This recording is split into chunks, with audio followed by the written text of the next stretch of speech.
Majority Report with Sam Cedar. The destiny of America is always safer in the hands of the people than in the conference rooms of any elite. Sam Cedar. They are unanimous in their hate for me, and I welcome their hatred. We must guard against the acquisition of unwarranted influence, whether sought or unsought, by the military-industrial complex. The Majority Report with Sam Cedar. Ever get the feeling you've been cheated?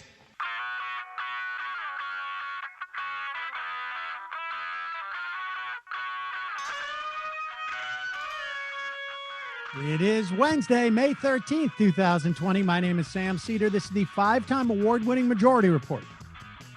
We're broadcasting live from the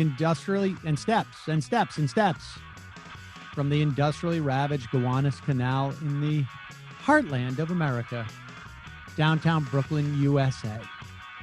On the program today, after a month-long vacation, Pelosi says there's no time to debate her coronavirus messaging bill. Meanwhile, the Supreme Court of the United States seems to think that Congress has too much power to investigate a president. Maybe they should tell Pelosi that. Meanwhile, in the White House, Trump pressures the CDC to undercount COVID deaths. And oops, FBI accidentally reveals 9/11 terrorists had a third Saudi official's help. AOC to co-chair Biden's climate task force as the entire task force menu is filled out. White House suppresses even more CDC guidance and a report showing spikes in the heartland. Paul Manafort released from prison regarding the COVID scare. Michael Cohen, not so much. Republican wins in California's 25th and Wisconsin's 7th. Not necessarily such good news for them. And a federal judge puts a hold on the DOJ's push to exonerate General Flynn. Trump approvals dropped. Jared Kushner has an opinion about whether we should have an election in November. All this and more on today's program. Welcome, ladies and gentlemen. Thank you for joining us. We're going to do some news today. Michael is here with us. Michael, welcome to it. I see you there. Morning. Yeah, I'm here. You got a new bookshelf back there. Well, it's actually an old bookshelf, but a new addition to it. It's actually the only thing on the bookshelf. What other book do you need besides Against the Web? There it is. Cosmopolitan Answer to the New Right. There you go. One that's a weird way to stack your books. It doesn't seem like the most efficient way to do it. I mean, usually people put them in with the spine facing out, not like one. That's weird. That's a weird way to do it. There's something wrong with my camera. Hold on. My therapist says it's good. Let me just fix that. There we go. Yeah. Huh. You have your own book stacking technique. I have my own bookshelf. Oh, there. I'm sorry. Is that the Bible? Oh, okay. Look. Against the Web is the second best book ever written. This is honestly the first time I think I've picked up this book, the Bible, since college. So I'll put that away now. I've used it as a prop. As a prop. Oh my God, you're putting it on the floor now too. It's not this would have been very controversial in the Bush the era. Oxford Bible. Okay. Let's jump right into it. We've got a couple of things today that are of import. Just a heads up. We've got a lot of stuff happening with the Supreme Court. We're going to be talking to Ian Millhiser later this week, and we're going to play that interview next week. We will catch you up on that. Obviously, there's a lot of oral arguments being heard, and we are really just a month or two away from their decisions on a lot of these things. So we will check into that. But we should say that Donald Trump, the latest polling coming out, and it was announced this week that Joe Biden is going to basically just he's going to play the incumbent game in this election. He's not going to leave the White House, except for it's not the White House. It's just his basement in Maryland, I guess, right? Or Delaware. Delaware, sorry. Mm-hmm. That's it. And I'm not terribly surprised by this. And Donald Trump may actually have more problems going out in public than he presumes right now. I think we will have a better sense of that in the coming weeks. But nevertheless, despite the fact that Joe Biden is sort of decided to take the less obtrusive, the less, I think, obvious. He doesn't want to be too out there. He wants to dole it out in tiny chunks. Most Americans have the times of day that he's awake. Right, exactly. Yeah, right. Time to take a nap. Come on, man. Come on, man. Taking a nap. Taking some shut-eye. Reuters reports that Donald Trump's polling, a poll conducted on Monday and Tuesday of this week, 41% of adults approved of Trump's performance in office, which is down 4 points from a similar poll that ran in mid-April. 56% disapprove of Trump. That's up by 5 points in the same span. Also found that 46% of registered voters said that they would back Biden in the November 3 presidential election. 38% would vote for Trump. This is better than if the numbers were reversed, but there's still 18% extant from that number. And we don't know where that's going to land. No, we certainly don't. And the number that I've been interested in that I don't have in front of me, but some of the polls indicating that among people who strongly dislike both of the candidates, which is a lot of people, yes, they're breaking for Biden so far. And yes, in 2016, they broke for Trump. Exactly. And I think that's significant in what is obviously a depressing election for most people. Yes. I mean, I think, and it also implicates the Trump's strategy. I think they're going back and forth. I mean, yesterday we talked about this whole thing about rolling out Obamagate, and that's not going to make Joe Biden look worse to voters. It's just, it just seems it's actually incredible. It's delusional because it's speaking to the people who would already go lick a doorknob to vote for Trump. And it's reminding people of, and I say this with some frustration because I have a lot of objections to President Obama's record. He's popular. Yes. Why would you reinforce Biden's association with the most popular politician in America to only speak to the core of your cult? It doesn't make that much strategic sense. My theory was that maybe they think they're losing part of their base. Yeah. I mean, or maybe this is also traditionally this time of year is in the cycle is when you would shore up your base and then I guess go. But this is not like they're not running a traditional campaign. They're not shoring up their base and then going for Biden voters. What they want to do and what they did with Clinton was they shore up their base fine, but then they want to suppress Biden voters. And that's something that you could do theoretically now, and they're not doing it. They haven't quite found out how to do it. So it appears that Donald Trump, based upon the fact that he can't quite figure out how he's going to suppress Joe Biden votes. I mean, obviously they're going to do this through, voter suppression tactics, but how he's going to convince people, Biden and Trump, they're all the same. I'm not going to go and vote for the president. How is he going to do that? He's not sure yet. So what he's doing is he's pivoting to his more Churchillian nature, because deep down inside of Donald Trump, there is a Winston Churchill. There is someone who wants to inspire the American public to raise to greatness. He wants to, I think it is shift to greatness or something like that. Keep calm and complain about Fashion Week not being good anymore. Day after day, we're making tremendous strides with the dedication of our doctors and nurses. These are incredible people. These are brave people. These are warriors. With the devotion of our manufacturing workers, food suppliers, and lab technicians, and with the profound patriotism of the American people, we will defeat this horrible enemy. We will revive our economy, and we will transition into greatness. That's a phrase you're going to hear a lot because that's what's going to happen. We're going into the third quarter, and we're going to do well.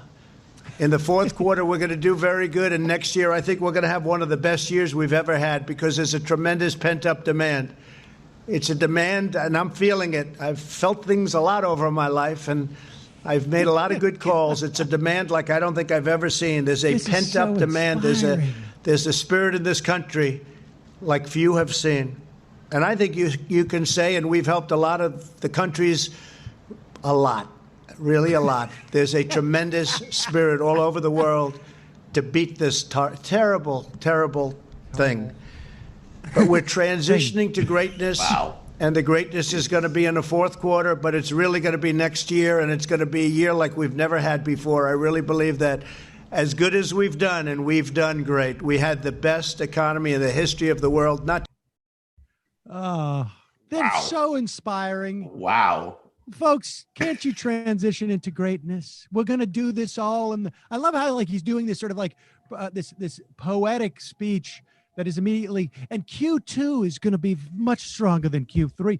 We're going to hit all our fiscal benchmarks, and we're going to defeat this bad thing.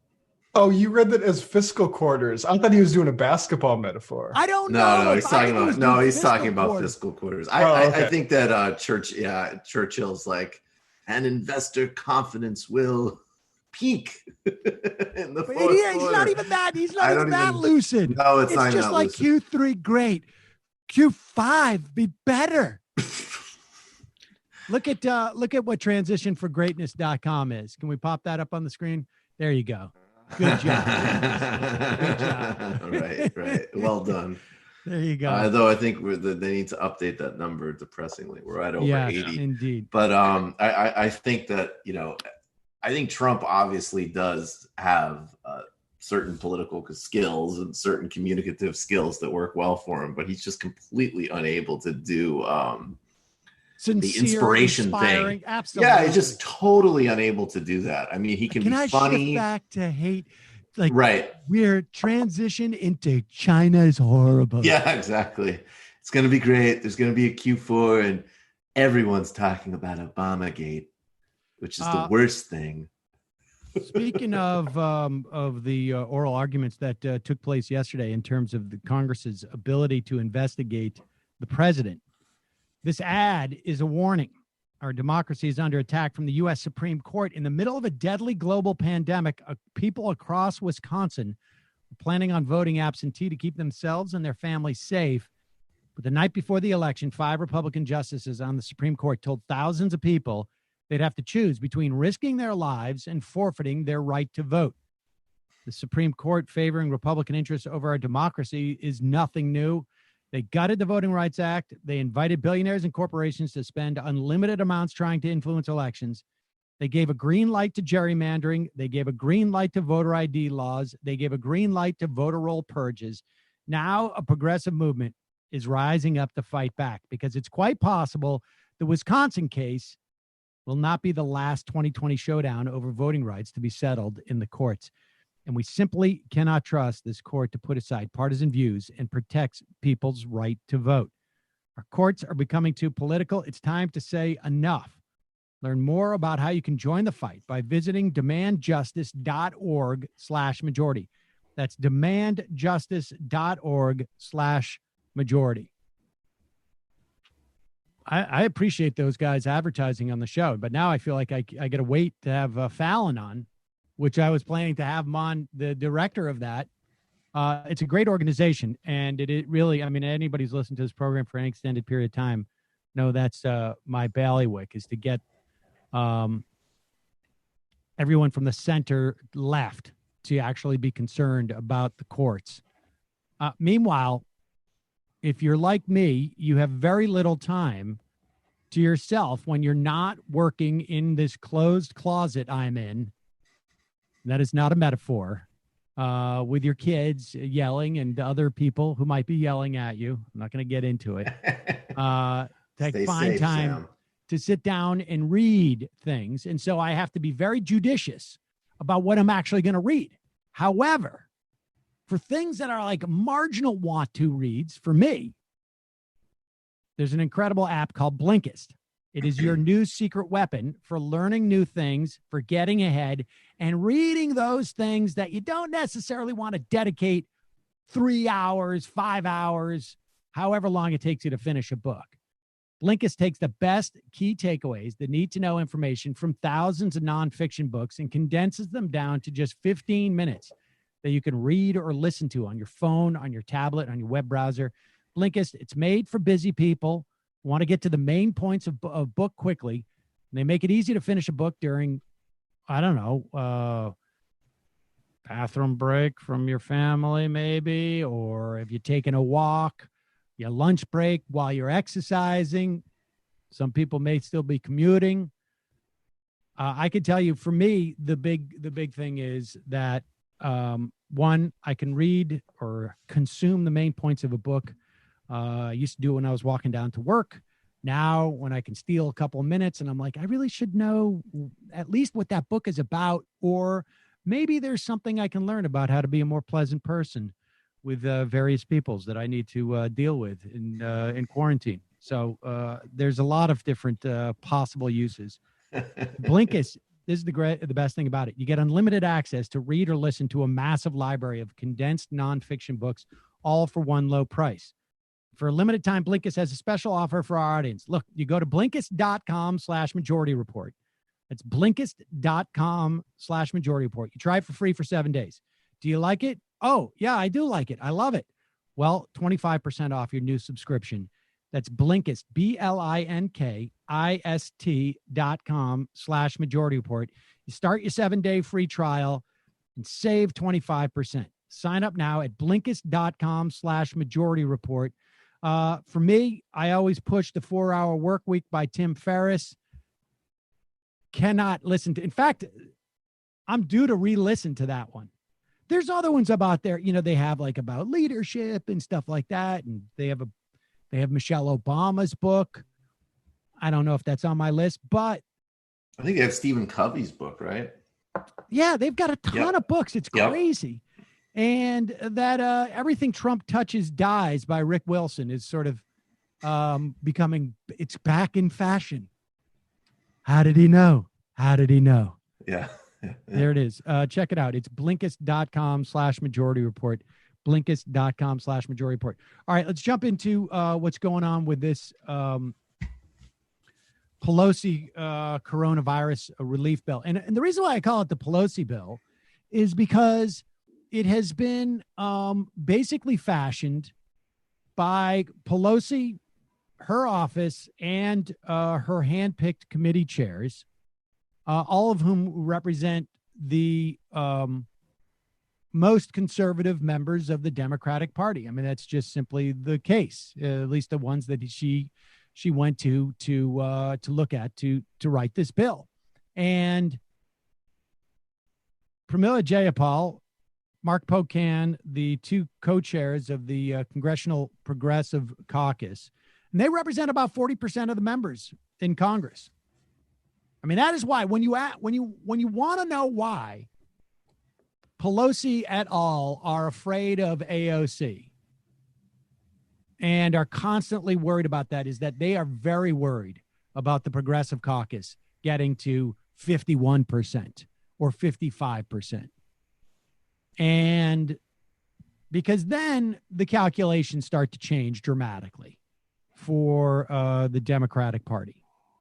And that's, you know, when you talk about these challenges that are happening in New York, we talk about like Jamal Bowman running in New York. I think, is it 16th? I'm not sure. I know Elliot Engel. I know he's running against. Against Engel. Yeah. Also, I've interviewed a couple of people from New York who are really good. In fact, Sam Elise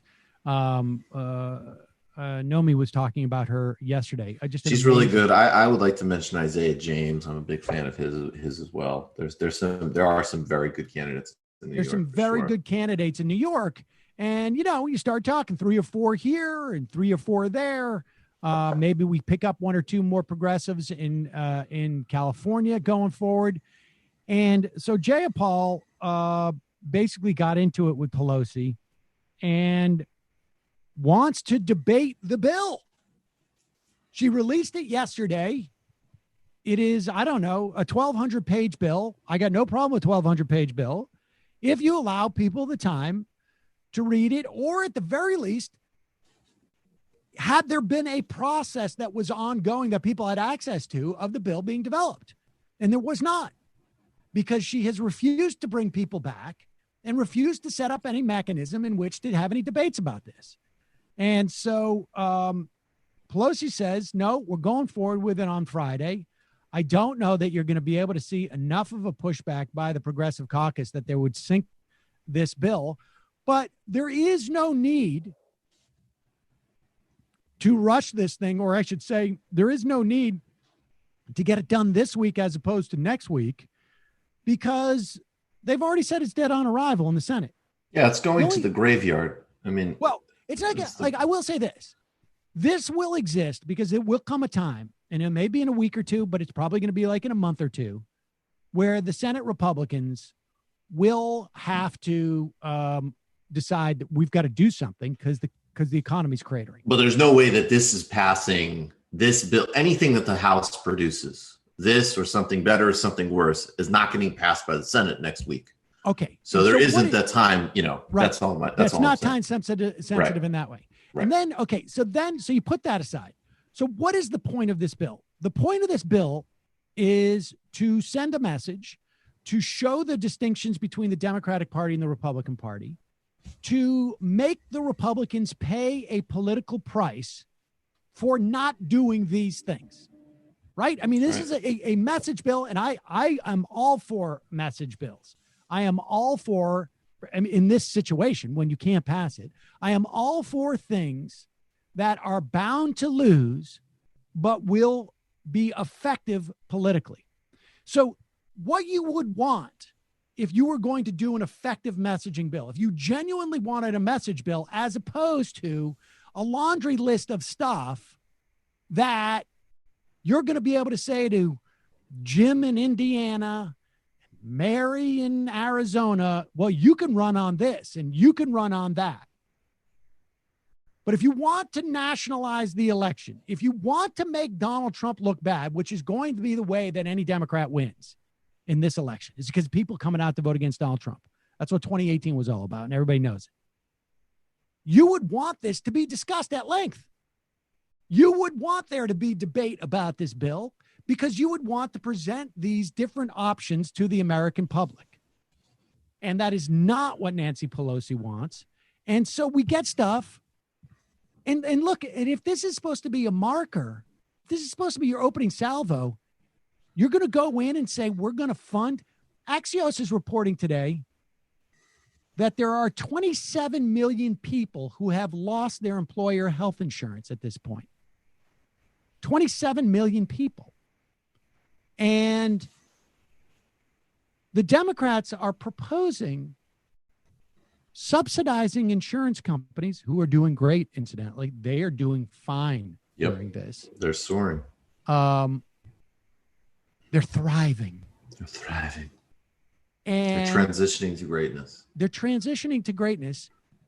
And they're going to subsidize insurance companies by paying for COBRA, which is the single most expensive insurance product I think that they have ever made, ever, and exists.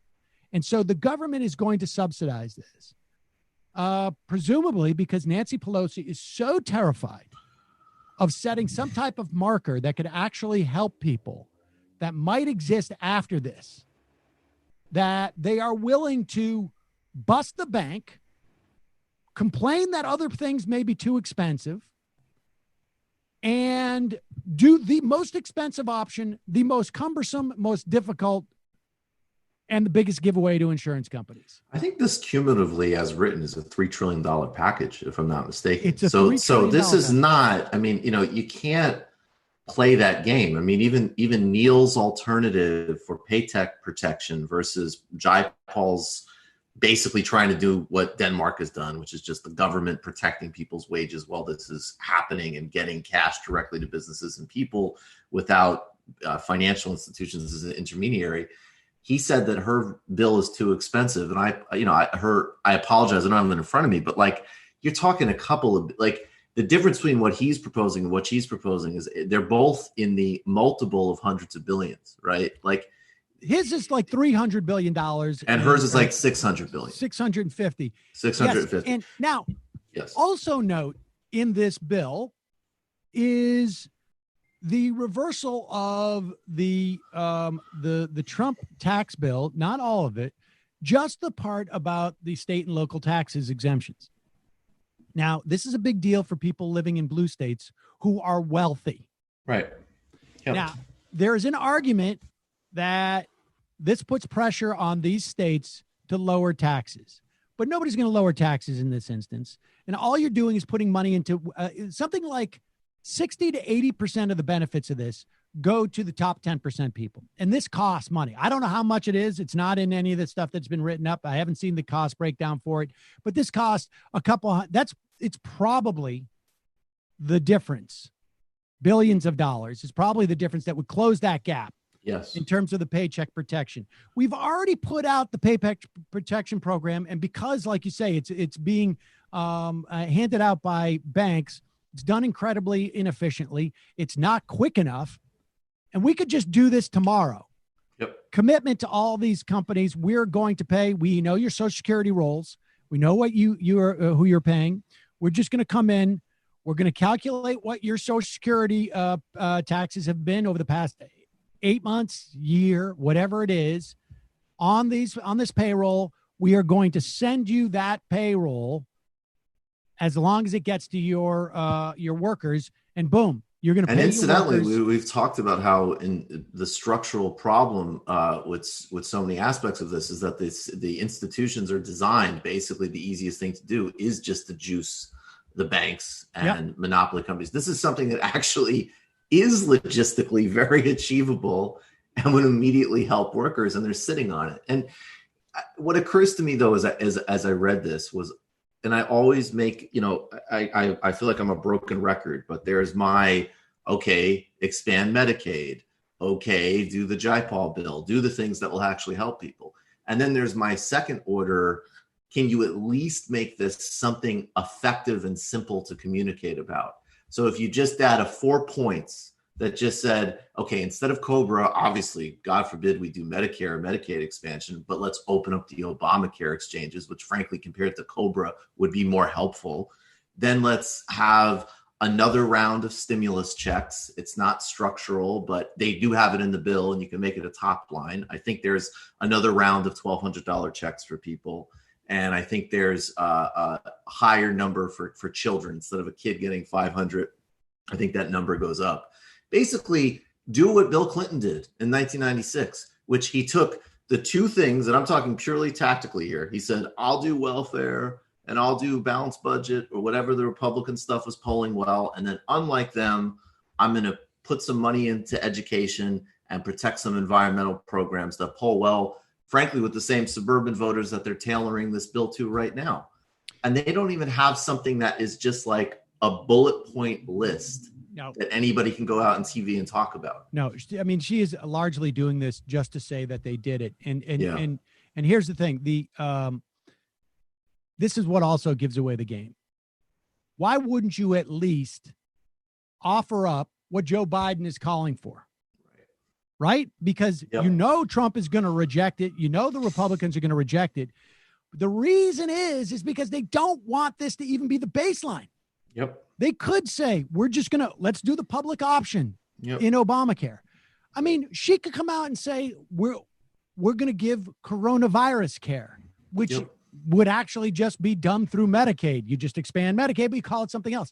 There is what can only be described as a purposeful decision to do nothing along the sorts, to offer nothing in that regard. They come out and they say $875 billion for cash and for cash for state and local governments. Very important, because this is where austerity hits on the local level, regardless of what the feds do. That's very important. But again, that's not even 1/3 of the bill. $20 billion for each for tribal nations, and $20 billion for U.S. territories. There's also provisions to support multi-employer pensions. There is $75 billion to ramp up coronavirus testing and contact tracing. You throw that in to say that you did it, because you don't want Mitch McConnell to say they didn't even want to do tracing or testing. Right. $75 billion for mortgage relief, $100 billion for renters, $25 billion for the U.S. Postal Service, $3.6 billion to shore up elections. I don't know what that means in terms of money, but I don't know if they're instituting vote by mail. You want to push that. There's another round of $1,200 checks for adults, up to $75,000 if you're making. Under this bill, kids would receive the same amount instead of $500. But again, there is no automatic economic stabilizers. Right. Which they could not even just dumping. They could just, I think they are kicking up food stamps a little bit, but they could just even be shoveling an unlimited amount of money into the food stamp program. I just want to reiterate what an economic automatic stabilizer is. You want to make sure that if Joe Biden wins, Mitch McConnell and the Republicans hold the Senate, that Mitch McConnell doesn't block attempts by Democrats to help the economy like they did in 2009. And the way you do that is you pass bills now that instead of saying this sunsets at a certain date, you say that it sunsets at certain economic benchmarks. This will end when we have 5% unemployment. This will end when we have 3% unemployment or 7% unemployment. But until that point, it continues on. They're not doing that. And food stamps are a great example of that as a program. They are, they're going to allow cannabis businesses to expand access to bank accounts and loans. Good. Restoring the ability to deduct state and local taxes completely underpaid. That's just a big giveaway. That's just a big tax cut to wealthy people. That's all it is. And if you're going to give a tax cut, give it to people who are actually going to spend more of it. Right. Not to the wealthiest people that are there. On top of all this, this is a protect our, because just in the way that the Republican bill in 2017 was a big wealth giveaway, but it also did specifically target, like, hey, if you're upper middle class in a state that votes Democrats, we're gonna hit you. This is a clawback bill for that, and instead of a emergency stimulus during the pandemic. Right. And there's some argument that money is some of it's gonna go into the economy, but not much. Because the bottom line is we don't have an economy. Yeah, what more? I mean, how much more can people order online? I mean, I think folks who have that are already doing that. I'm going to go and order I'm going to order a small house. Right. I'll buy an office here's building the thing. on Amazon. This Cobra subsidies. It's in the HEROES Act, they're calling it. Runs through January 31st, 2021. So as soon as Joe Biden is inaugurated, if everything goes well, then Mitch McConnell says, we're done subsidizing health insurance. Good luck to you. And then we're effed. Or Mitch McConnell loses the Senate, and Chris Coons is there. We must protect the filibuster at all costs. And so the Republicans filibuster any possible fix for health insurance for the millions upon millions of people who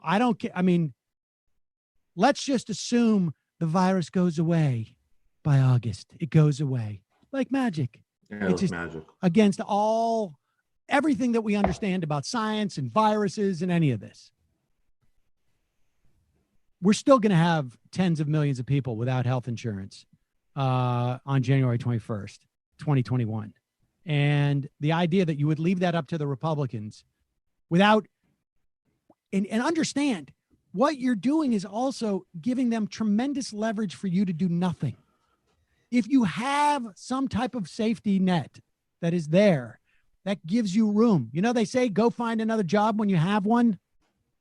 That's the dynamic.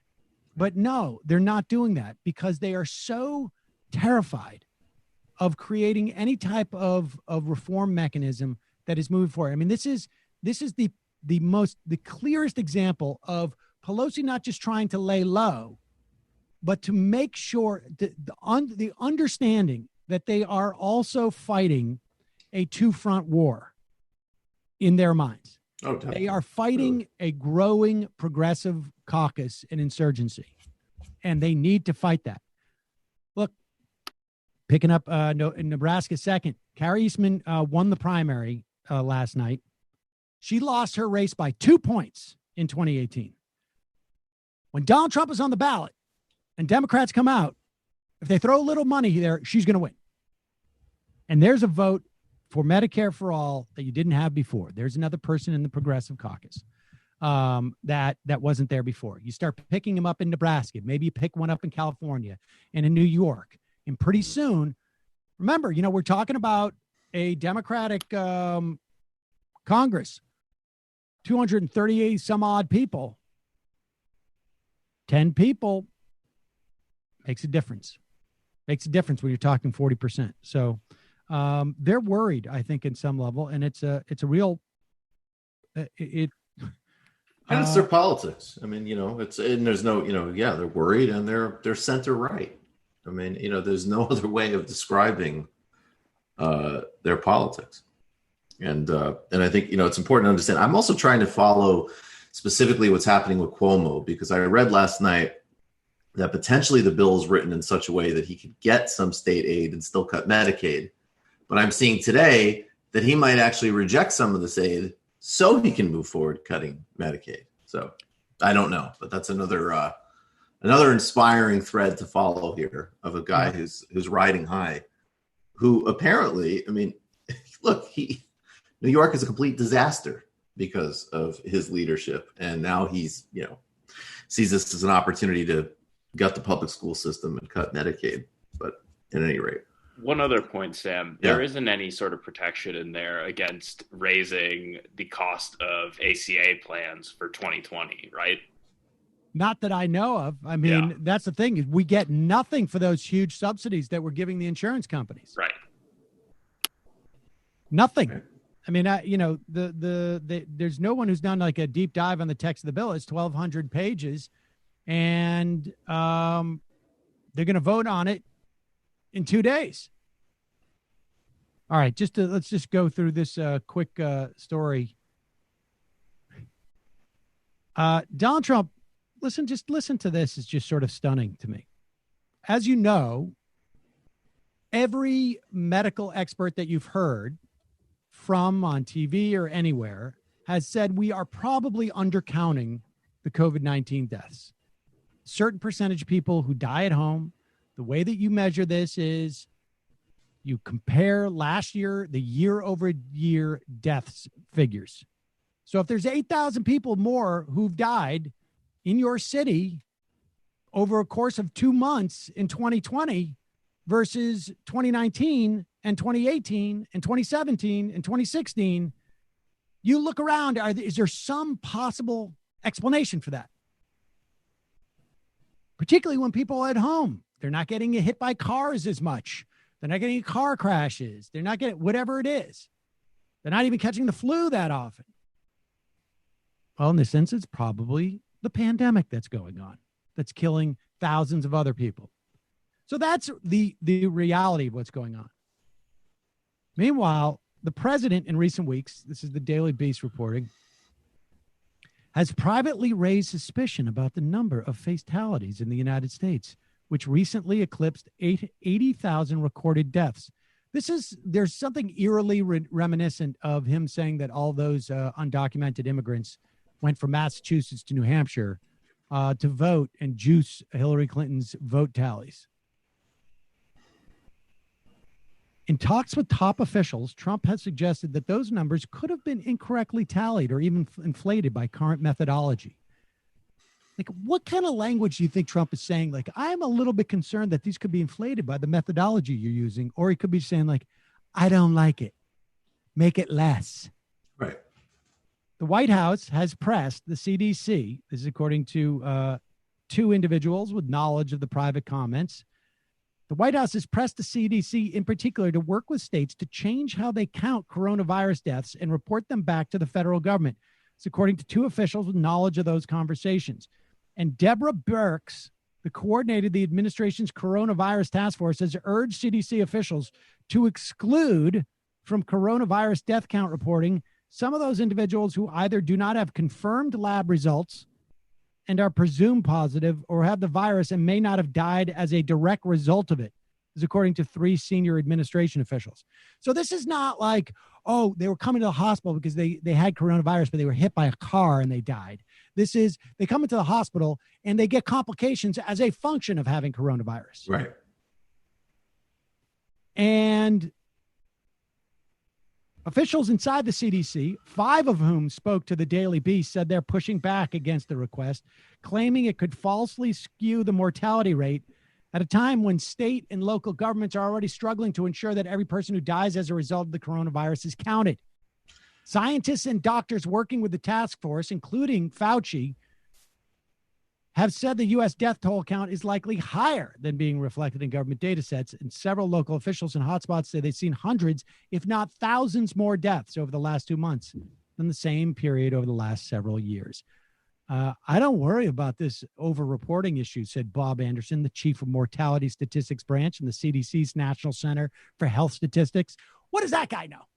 No, he's an idiot. He's part of the deep state. I mean, Bernie Sanders said, asked Dr. Fauci that it could be, he's heard some people say that it could be 50% higher than what's reported. And Fauci basically said, we don't know, but I think it's very safe to assume that it's higher. And the point I want to make about, Bernie asking that is, it might not be that high. But Bernie's not a Republican senator. He didn't read a blog post at Newsmax and just get a number and say it. He's getting that from somewhere. Somebody credible told him that. Yep. All right, folks. We're going to take a quick break, head into the fun half, number 646-257-3920. You want to be a part of the program. We've got a lot of sound to go through. Obamagate is really heating up. It's Bushgate. That was the big thing. It was Bushgate. Just a reminder, this program relies on your support. You can become a member by going to jointhemajorityreport.com. Got a lot of members who need some assistance. So if you are one of those people who are not needing financial assistance to join the program, now would be a great time to support it. Jointhemajorityreport.com. Also, don't forget the AM Quickie. We're going to start sending a notice out on the app. The AM Quickie is up. So check that out. And also, justcoffee.coop, fair trade coffee, tea, and chocolate. Use the coupon code Majority. Get 10% off. You can get as wired as I am every day through that coffee. Michael, TMBS last night. TMBS last night, we talked with Maximilian Alvarez, who's sort of reporting on the ground with what's happening with labor actions across the country. Talked about why and how the economic consensus is consolidating, even though we're in crisis. And Adolph Reed Jr., we had a great conversation that tracked basically his career academically and as an organizer in the post game. We talked about did a deep dive in the new Michael Moore movie and a whole bunch more. Patreon. What's the deal with that movie? The deal with that movie is, I mean, I've been reading a little bit about the scuttlebutt, but I haven't read too deep into it, to be honest with you. I think the deal with that movie is that there's some very valid criticisms that are being leveled at some of the mainline environmental organizations for, certainly ones like, the big name ones that are funded by people like Bloomberg and Steyer and have definitely laundered the reputations of, Shell as an example. And I think that at its best it's a provocative sort of push against some cliches. On the other hand, it seems to be very clearly out of date when it talks about the viability of renewables. In other words, making a critique that might have been valid like 10 years ago, but has not kept pace with advances in some of these things like solar. And then according to Joshua Kahn, it raises a lot of important questions about, some of the issues around, like, how do you get some of the materials for electric cars or, something like that, that could implicate like a coup in Bolivia. But, Joshua Kahn is like, yeah, there's whole segments of the environmental movement that are addressing exactly these things that, don't even sort of make it in the final cut. So, and then it goes into I'm someone that even if you swim in the pool of population stuff, I have a very strong aversion to it. And it goes there maybe a little bit. So, but it's, it's worth teasing out. It's worth talking about because it's definitely it's become a totem. Some people say that it's this horrible anti-scientific right-wing agitprop, which I think is a little bit much, frankly, and does not reflect what they're trying to do. But then on the other hand, there's sort of some Doorism in it, I guess, but we break it down. All right. Also, folks, check out the No McKee Show. You can find that at patreon.com. The No McKee Show. You can also find it at No McKee Const on YouTube, youtube.com/No McKee Const. Also, don't forget the Antifada. Jamie's got like 3 different things going on. You can check that out at patreon.com/the Antifada. Matt? Yeah, twitch.tv/literary hangover is where I'm most active these days. There's going to be a new patron episode. Orweller, we're continuing George Orwell's essays, The Lion and the Unicorn. But if you do anything, subscribe at twitch.tv/literary hangover. All right, quick break. See you in the fun half. I'll be right back. I got to grab something at the door. Left is best. Jamie and I may have a disagreement. Yeah, you can't just say whatever you want about people just because you're rich. I have an absolute right to mock them on YouTube. He's up there buggy whipping like he's the boss. I am not your employer. I'm tired of the negativity. I'm sorry. I didn't mean to upset you. You're nervous. You're a little bit upset. You're riled up. Yeah, maybe you should rethink your defense of that, you fucking idiots. We're just going to get rid of you. All right. But dude. You want to smoke this joint? Yes. Do you feel like you are a dinosaur?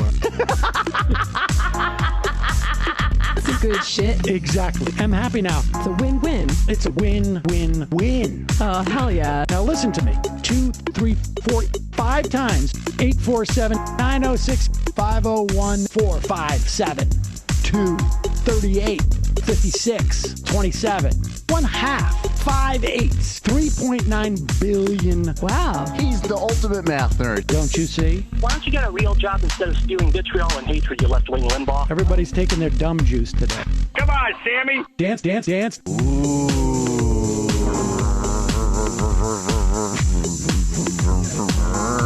Rand Paul. I had my first post-coital scene with a woman. I'm hoping to add more moves to my repertoire. All I have is the dip and the swirl. Fine, we can double dip. Yes, this is a perfect moment. No.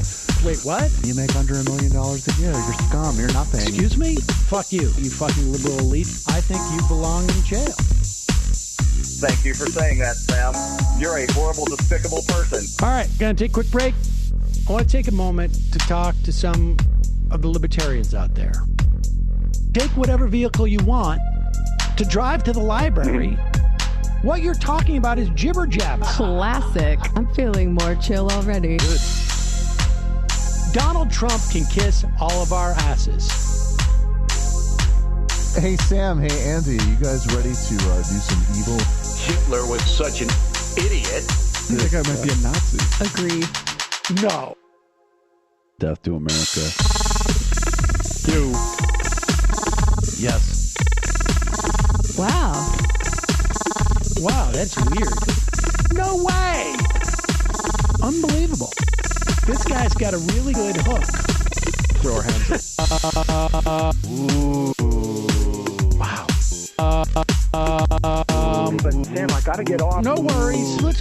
I want to just flesh this out a little bit. I mean, look, it's a free speech issue. If you don't like me, Hey! Shut up! Thank you for calling into the Majority Report. Sam will be with you shortly. oh, we lost Michael. Welcome back. It is the fun half, ladies and gentlemen. I neglected to call into the phone system. I apologize for that. I've been a bad person. I'm bad. Here we go. I will hop in there as we speak. If this works for whatever reason, I'm having a little bit of problems. Typical. Bear with me. Why am I not? Why is that happening? I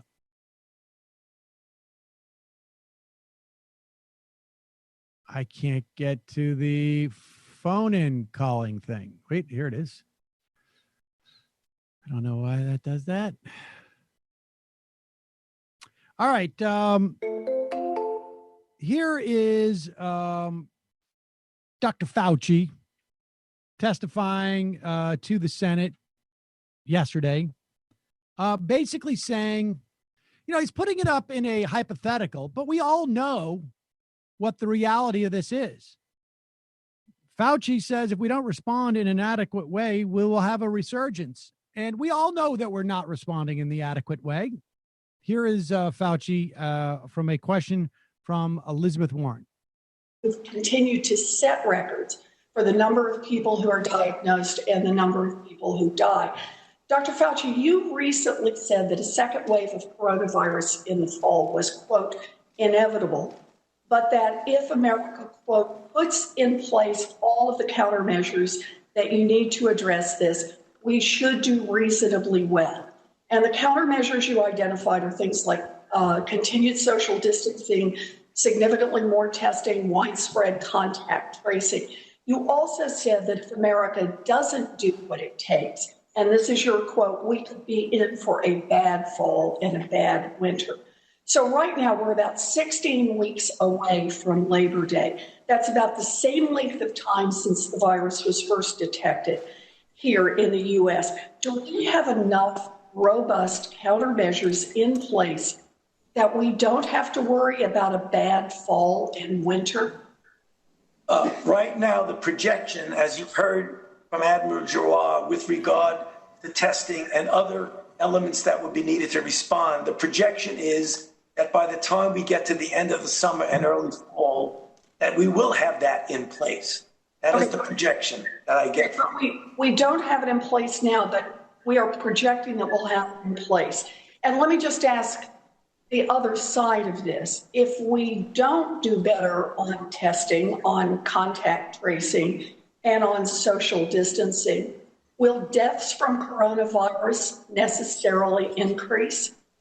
Of course, if you do not do an adequate response, we will have the deleterious consequence of more infections and more deaths. And that's the reason why you quoted me, Senator, quite correctly in everything you said. And I will stand by that. If we do not respond in an adequate way when the fall comes, given that it is without a doubt that there will be infections that will be in the community, then we run the risk of having a resurgence. I would hope by that point in time, in the fall, that we have more than enough to respond adequately. But if we don't, there will be problems. Yeah, and he knows we won't. Nobody, the federal government is doing nothing by design right now. They're doing nothing. You've got the states are running around willy-nilly, literally willy-nilly. Oh, I don't know what, I don't know. Well, maybe not literally, but I would get your point. Willy-nilly, but I'm not sure what that would be. But they are, You have separate states looking to contract and build apps to do contact tracing. Just they're all out there freelancing it. You know anybody? I feel. You know anybody? Your cousin? Does your cousin do apps? Yeah, I mean, we do. Yeah, we actually know Kyle. some really good. We need you, Kyle. He is. Yeah, yeah. But no, he's out there basically. Okay, he's trying to thread a needle of not offending the president, so he has to thread that needle, and then every public appearance is essentially him saying, "Yeah, sure, it's going to work out." But hey, look, can we please not screw everything up? Because subtextually, of course, we're not prepared for the fall. So all we can do is just please keep this quarantine going, so we can contain it somewhat. Please, just hold back some of the water. We've heard from Dr. Fauci testifying in front of the Senate. Let's hear from another completely unelected guy who basically was able to, who is the son of an heiress. Is it Tyson Foods? Swanson Foods, right? Frozen food heir, which of course is a fully meritorious position to be in. Here he is talking about why are we listening to Fauci? He's not elected. Cool. Hey, man, he's old, but he's cool. But almost simultaneously, he said that nobody should ever shake hands again just to be safe. I don't think should ever shake hands ever again, to be honest with you. Not only would it be good to prevent coronavirus disease, it probably would decrease the incidence of influenza dramatically in this country. Look, this is just buffoon level stuff at that point, and we're not doing this to mock the guy. I mean, anybody who talks as much as Anthony Fauci does on television, we can tell you firsthand, is apt to say some stupid things. The point is this the guy into whom you want to vest all of your trust?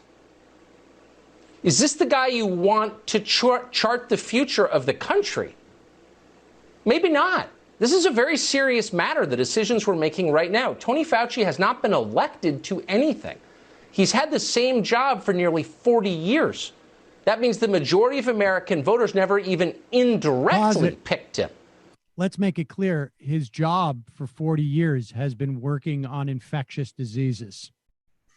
And also, unless you're not aware of how this works, we're not listening to Anthony Fauci. We don't have to do what he says. And in fact, the White House is not doing what he says. He is the chief medical advisor on this issue. And whether we listen to him or not is up to the president of the United States and the governors. What Carlson doesn't like is he doesn't want an expert to have any exposure to the American public so that they can find out that the president isn't doing what the experts are saying. That's what the issue is here. I mean, can you imagine how despicable of a human being you have to be? Because I assume Tucker knows. Now Tucker, I will say this too, and I do say this. I don't say this to mock him. I say this to deride him. I know Tucker lied about his position on Iraq in public on TV at CNN on Crossfire. I know that he would go out in front of Crossfire and say, we need to go into Iraq, and then walk out in the back of CNN studio, smoke a cigarette and say, I don't really care about this war. I got to say it. And so this guy's up there now doing that same thing. He's probably walking out of wherever he's doing that from, maybe his garage, smoking a cigarette and saying, Fauci knows what he's talking about, but, it's my job. How much more despicable does that get? Well, it's really important totally. And also, this is the guy who was an outlier on Fox saying this is a real thing. He went to Mar-a-Lago and convinced Trump that this was a real thing. And I get, again, credit where credit is due. Numbers went up and he started losing his entree to the White House. So, and also the political utility of it went down because it's one thing to say that I think it's a real thing. Like, hey, for your own self-interest, you got to try to get a handle on this. We've all seen the results of that. It's terrible for the poll numbers. And it's also a real thing that I can use to juice up a new Cold War with China. I mean, there's a reason that, and some of these people have been right. I mean, look, Steve Bannon was right. You go back to his podcast in January, he's like, this is serious. We've got to act on this immediately. And the policy packages, and he has actually said, I'm talking about Bannon now, there are going to be Nuremberg trials in Wuhan for members of the Communist Party. You know, as soon as you start making Nazi comparisons, I mean, all bets are off the table. Yeah. So I think that, you know, Carlson can leverage this stuff for a specific agenda around China, as an example. And now it's like, look, they've looked at it. They said, hey, this is already out of control. It's primarily affecting, frankly, poor people and demographics that don't vote for us. So, And yes, while we're at it, we don't want Dr. Anthony Fauci. We don't want that cultural We don't want capital. the expert up there. We don't want that cultural capital to accrue. Exactly. Keep playing. Let's see what else he's got. For the role he has now. This is not the result of any kind of democratic process at work at all. Yet in the last 4 months, Fauci has become one of the most powerful people in the world. And some, particularly in our media and in our democratic establishment, are clamoring to give Dr. Fauci even more power. Why? Some people seem to think he should be dictator for the duration of this crisis. That's insanity. Fauci, like every other human being, is flawed. He says things that are wise. He says things that are profoundly He's not silly. Flawed. He's perfect. He should be He's dictator. not, and no one is. The one person who should be in charge when it comes to making long-term health recommendations, this guy, Fauci, may be even more off base than your average epidemiologist. Plenty of doctors, by the way, think it's time for most, even all of the country, to cautiously reopen. And they have a voice in this, too. They deserve one. But in the end, no appointed doctor should make the call on what our federal policy is. We elect leaders for that because we're supposed to be in charge of the country because it's a democracy. Remember NBC? This is so. This reminds me of Glenn straw Beck's man. Czar talk. I'm sorry, Sam, but that's what I think of. Yeah, but it's all just it's complete straw man. It's complete straw man. No, there's no one who is pushing for Fauci to have more powers. Who? I mean, by what manner? Who is pushing for Fauci to have more power? There are people saying we should listen to the experts more, but there's no one saying that Fauci should have more powers. This is absurd. And he doesn't give a about democracy. I mean, please. He'd be railing about the Senate right now, saying, how come we have 35% of the population controlling 60% of the votes in the Senate? If he was so concerned about it, he's not. Why are they expanding the Patriot Act decades after the September 11th attacks? This guy is just a hack, literally carrying water for Donald Trump. And he's doing it at the cost, perhaps, of thousands of deaths. What are you going to do? I think he got jealous of Hannity having that impact on creating more deaths where Hannity's ratings were up. And now he's feeling like I need to feel that power too, I guess. Well, it's different branding because, Hannity was doing it when you're just being a lunk-headed moron. But now a couple of months in, it's time to sit down and coolly calculate grandma dying. It's just that, Hannity did that too early. But, I have to say, as somebody especially who I have never the quote unquote resistance has elevated any number of people that I don't like and find incredibly unimpressive and have been in fact counterproductive in hurting Trump. And the thing about Fauci is that number one, nobody's calling for him to have dictatorial power. Number two, and we were talking about this weeks ago, please could the resistance people, the only questions they should be asking Dr. Fauci are, is Donald Trump the best president ever or the best two presidents ever, in your opinion, Dr. Fauci? Any way he could praise him would be helpful. And three, I've seen him, and he's so meticulous in avoiding. Rand Paul is going at him saying, "We don't know if kids get sick from this. Maybe they should go maybe we should load up the schools and do like a vindictive public health experiment with millions of children. And he doesn't lose his cool. He doesn't say, you're a psychopath. He doesn't say, weren't you the guy who swam in the Senate gym while you're waiting your test results on Corona? He just says, yeah, I think there's a lot about the health impacts on children that we haven't really documented yet. And I will say, Senator, of course, I'm not an economist. I'm not an educator. So there's a lot I don't know. But speaking as someone who has some sense of the medical dimension of it, which theoretically you do as well, asshole, I would suggest let's not subject millions of kids potentially to this virus. Right, it's an experiment. He kept his cool while he did that. I mean, his whole demeanor and whole style is actually not a sort of finger wagging, I'm the expert, shut up. It's sort of like, look, I'm just trying to look out for everybody, guys. Just trying to tell you what's in front of everybody's faces here. And the level he's not of hate reminding and everybody. vitriol. I was also totally right about the idea of a pandemic hitting. I should also use that. No, he could have done that. He's very classy about that. Let's go to the phones. Call him from a 610 area code. Who's this? Where are you calling from? Hey, Sam. Mike from Pennsylvania. How are you? Mike from Pennsylvania. How are you, Mike? I'm okay. I just wanted to talk about that special election out in California 25th. Yes. If you don't mind. Okay.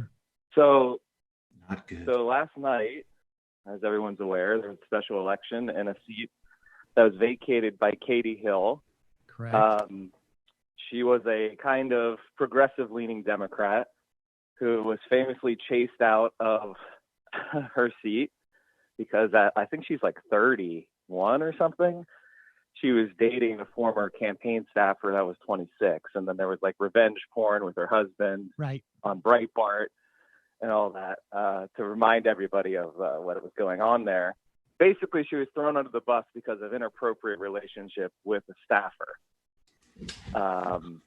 according to Nancy Pelosi and the Democrats. They wouldn't stand behind a young progressive-ish woman who was, bisexual.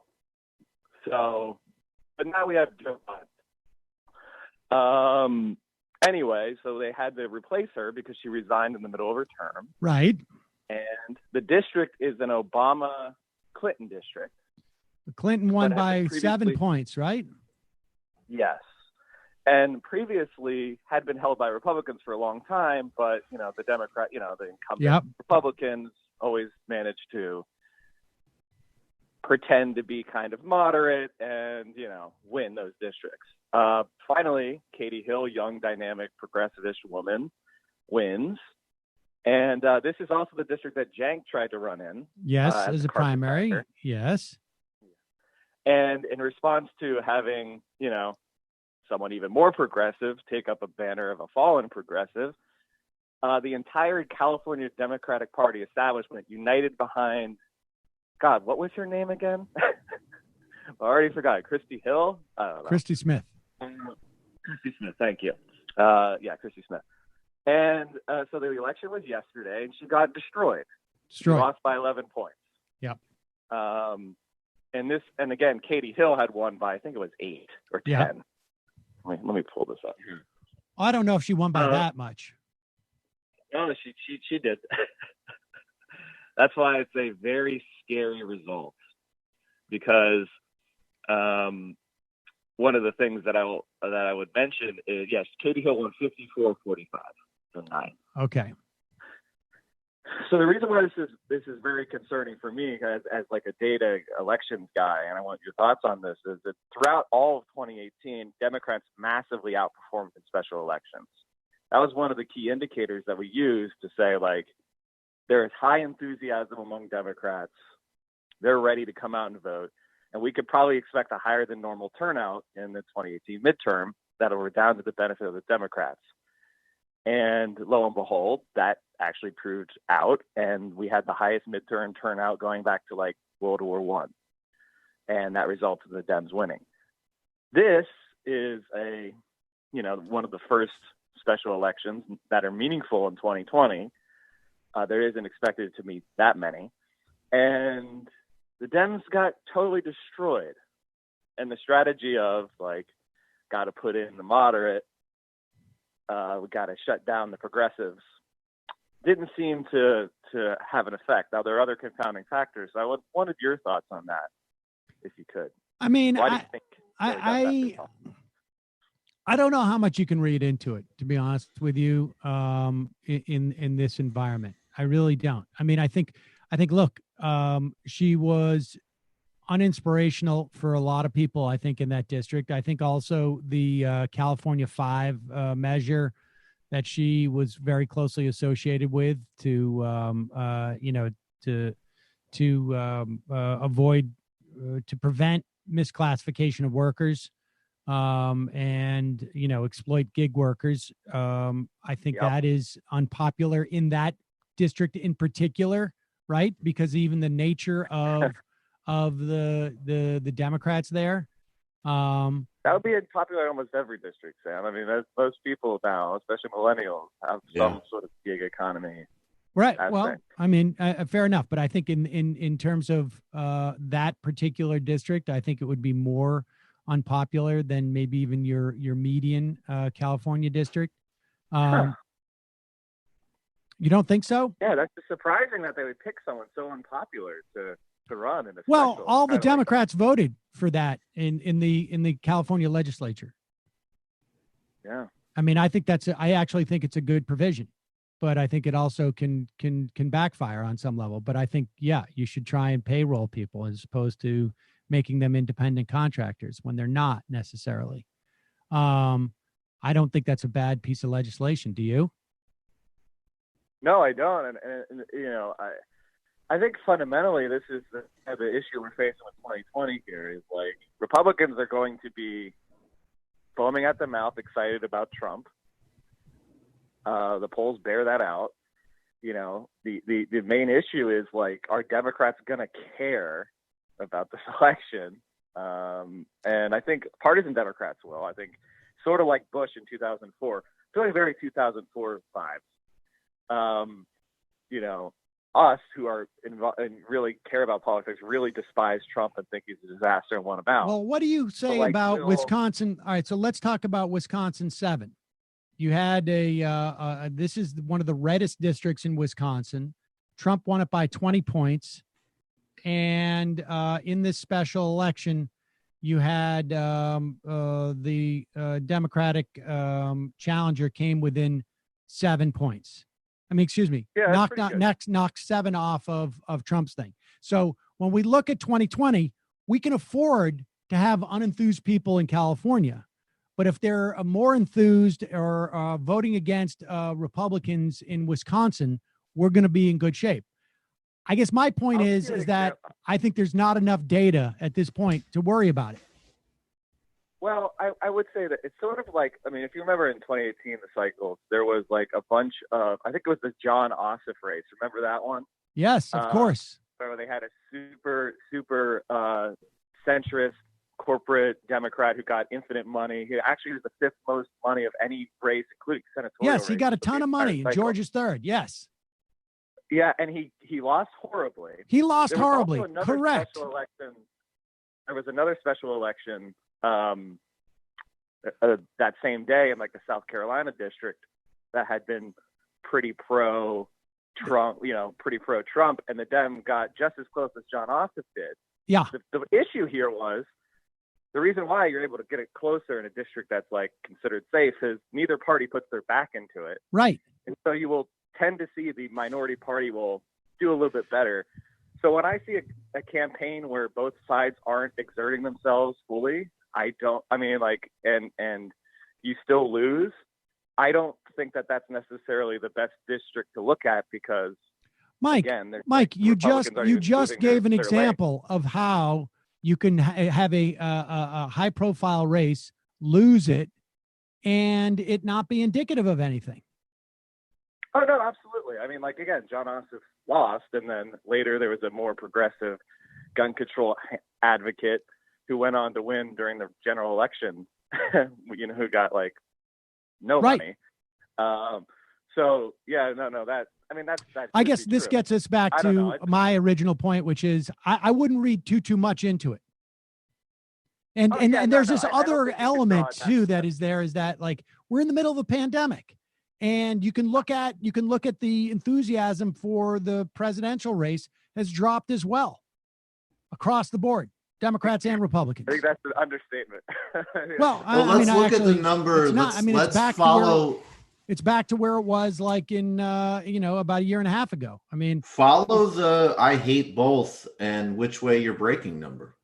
I mean, that's a very good number for Joe. I think it's a great. I mean, I just think that and I don't want to hinge it.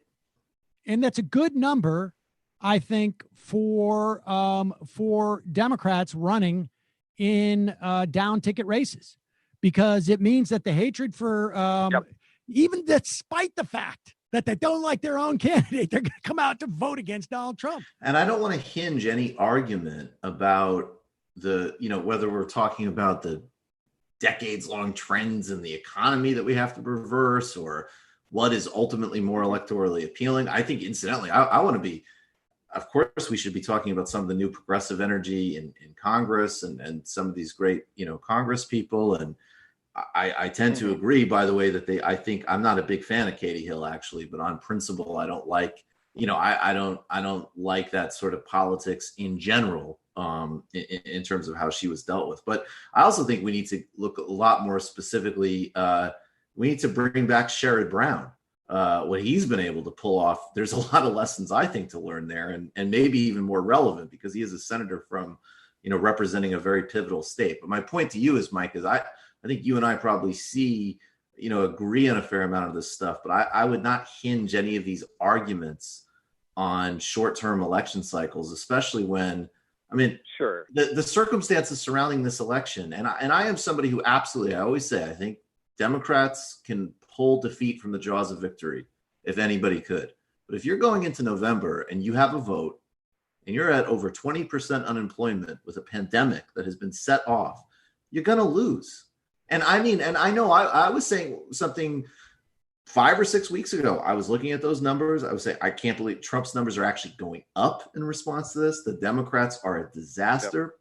And if they could contain this, I'll bring it down. Yes. And again, I was thinking along the lines of if they could even slightly mitigate this economically and in terms of the pandemic itself. Like, ironically, the best political advisor Donald Trump has is Dr. Fauci. But of course, they're not going to do it. And it's a disaster. And, at a certain point, I do think laws of gravity kick in. The guy's not going to get reelected on this trend. Yeah. That's just my yeah. No, I think, Mike, there's a lot true there. Things have gotten worse, and the United States is the worst country at handling the COVID-19 epidemic, and the numbers are the numbers.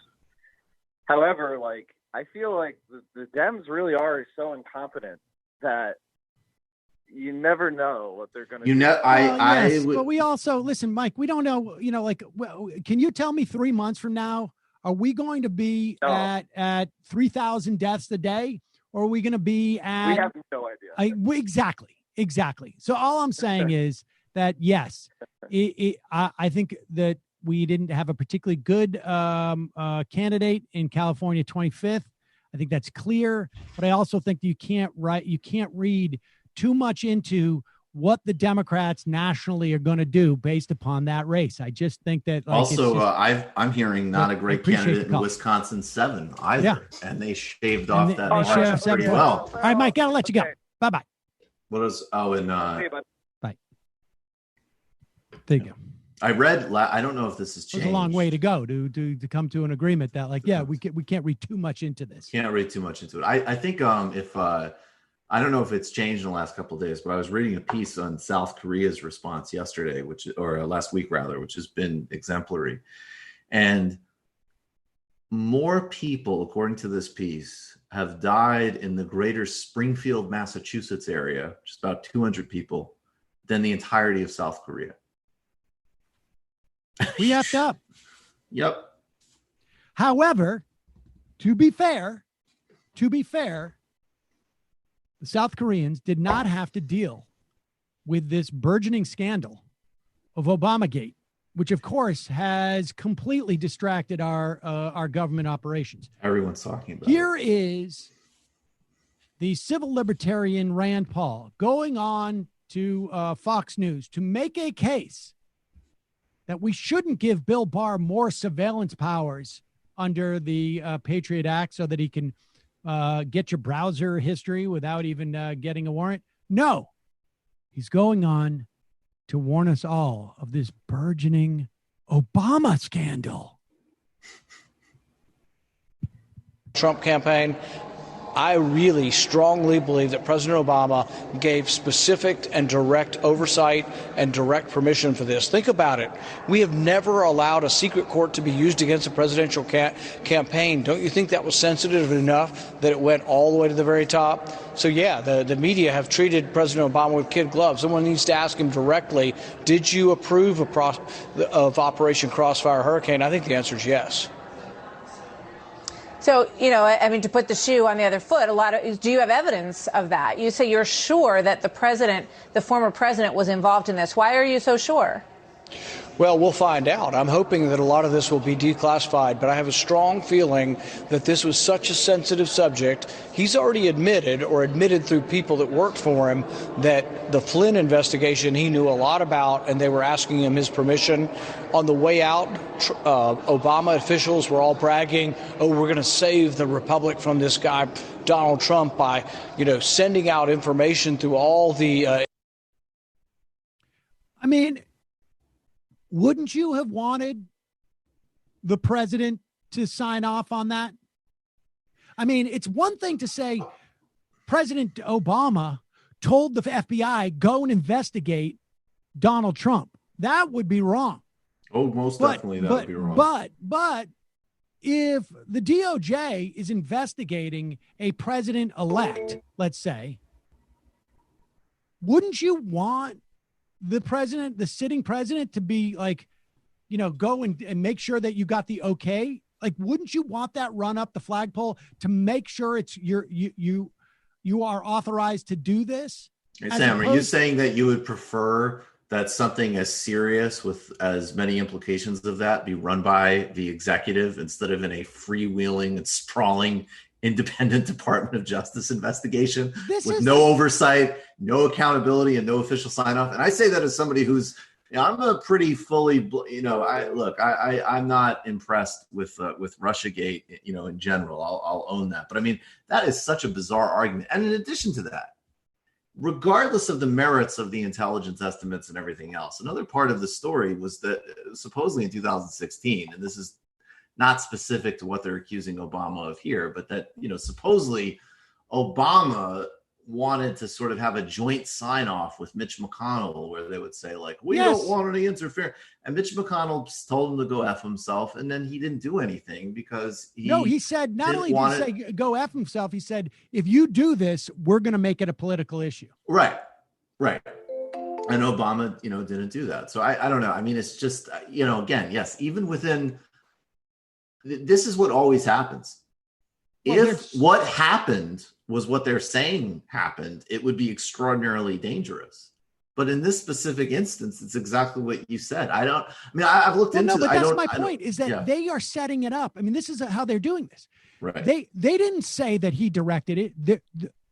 Rand Paul is saying, I am convinced that Obama signed off on this.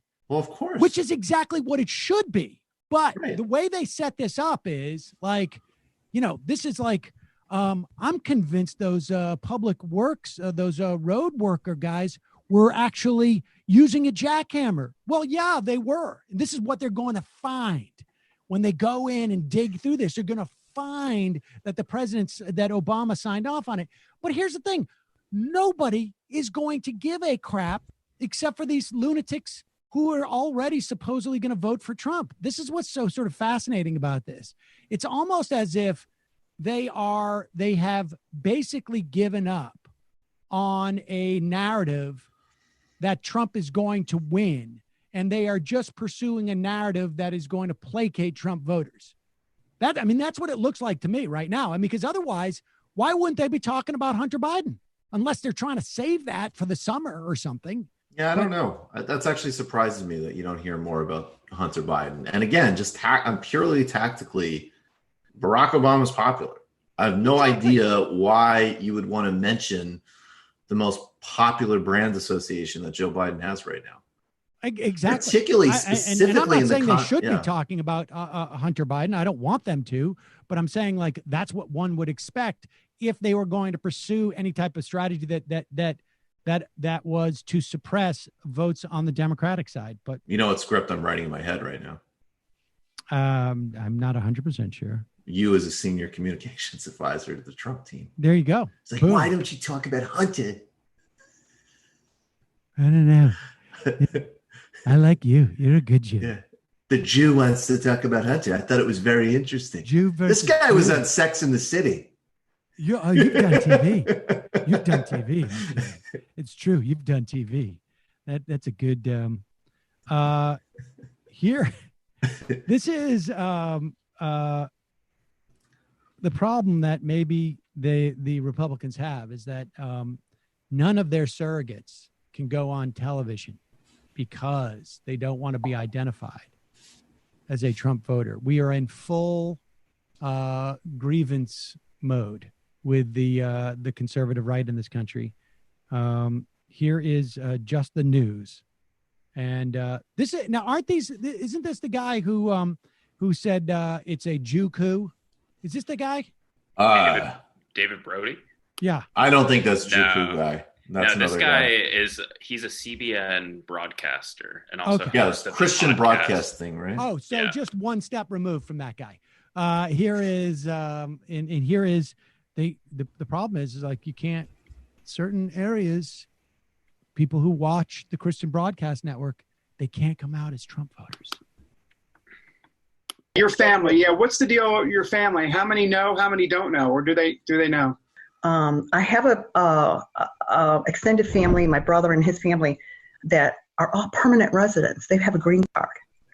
So they were actually citizens of China. Now, it was interesting being in the pharmaceutical industry. I want to share this. It's very interesting. A lot of scientists in my industry and in my old companies are very liberal. And it just surprises me that they would come to this country and still have that socialist, communist view. So just so I understand, and I asked this, the last person I just talked to, who was also a secret Trump voter, she felt it was more like, and I'm not suggesting you're saying this, but this is what she said. She said she felt like she kind of had a target on her back a little bit. Is that kind of similar to? Yeah, I think that's the huge thing. It's just, it's not worth dealing with it. Because, I mean, you do have a target on your back. You know, people, I mean, by the very nature of the word, being conservative and voting that way, you're just going to just kind of be conservative. You're not going to be vocal and going out and pushing. Yeah. But you get the liberals out there that attack you.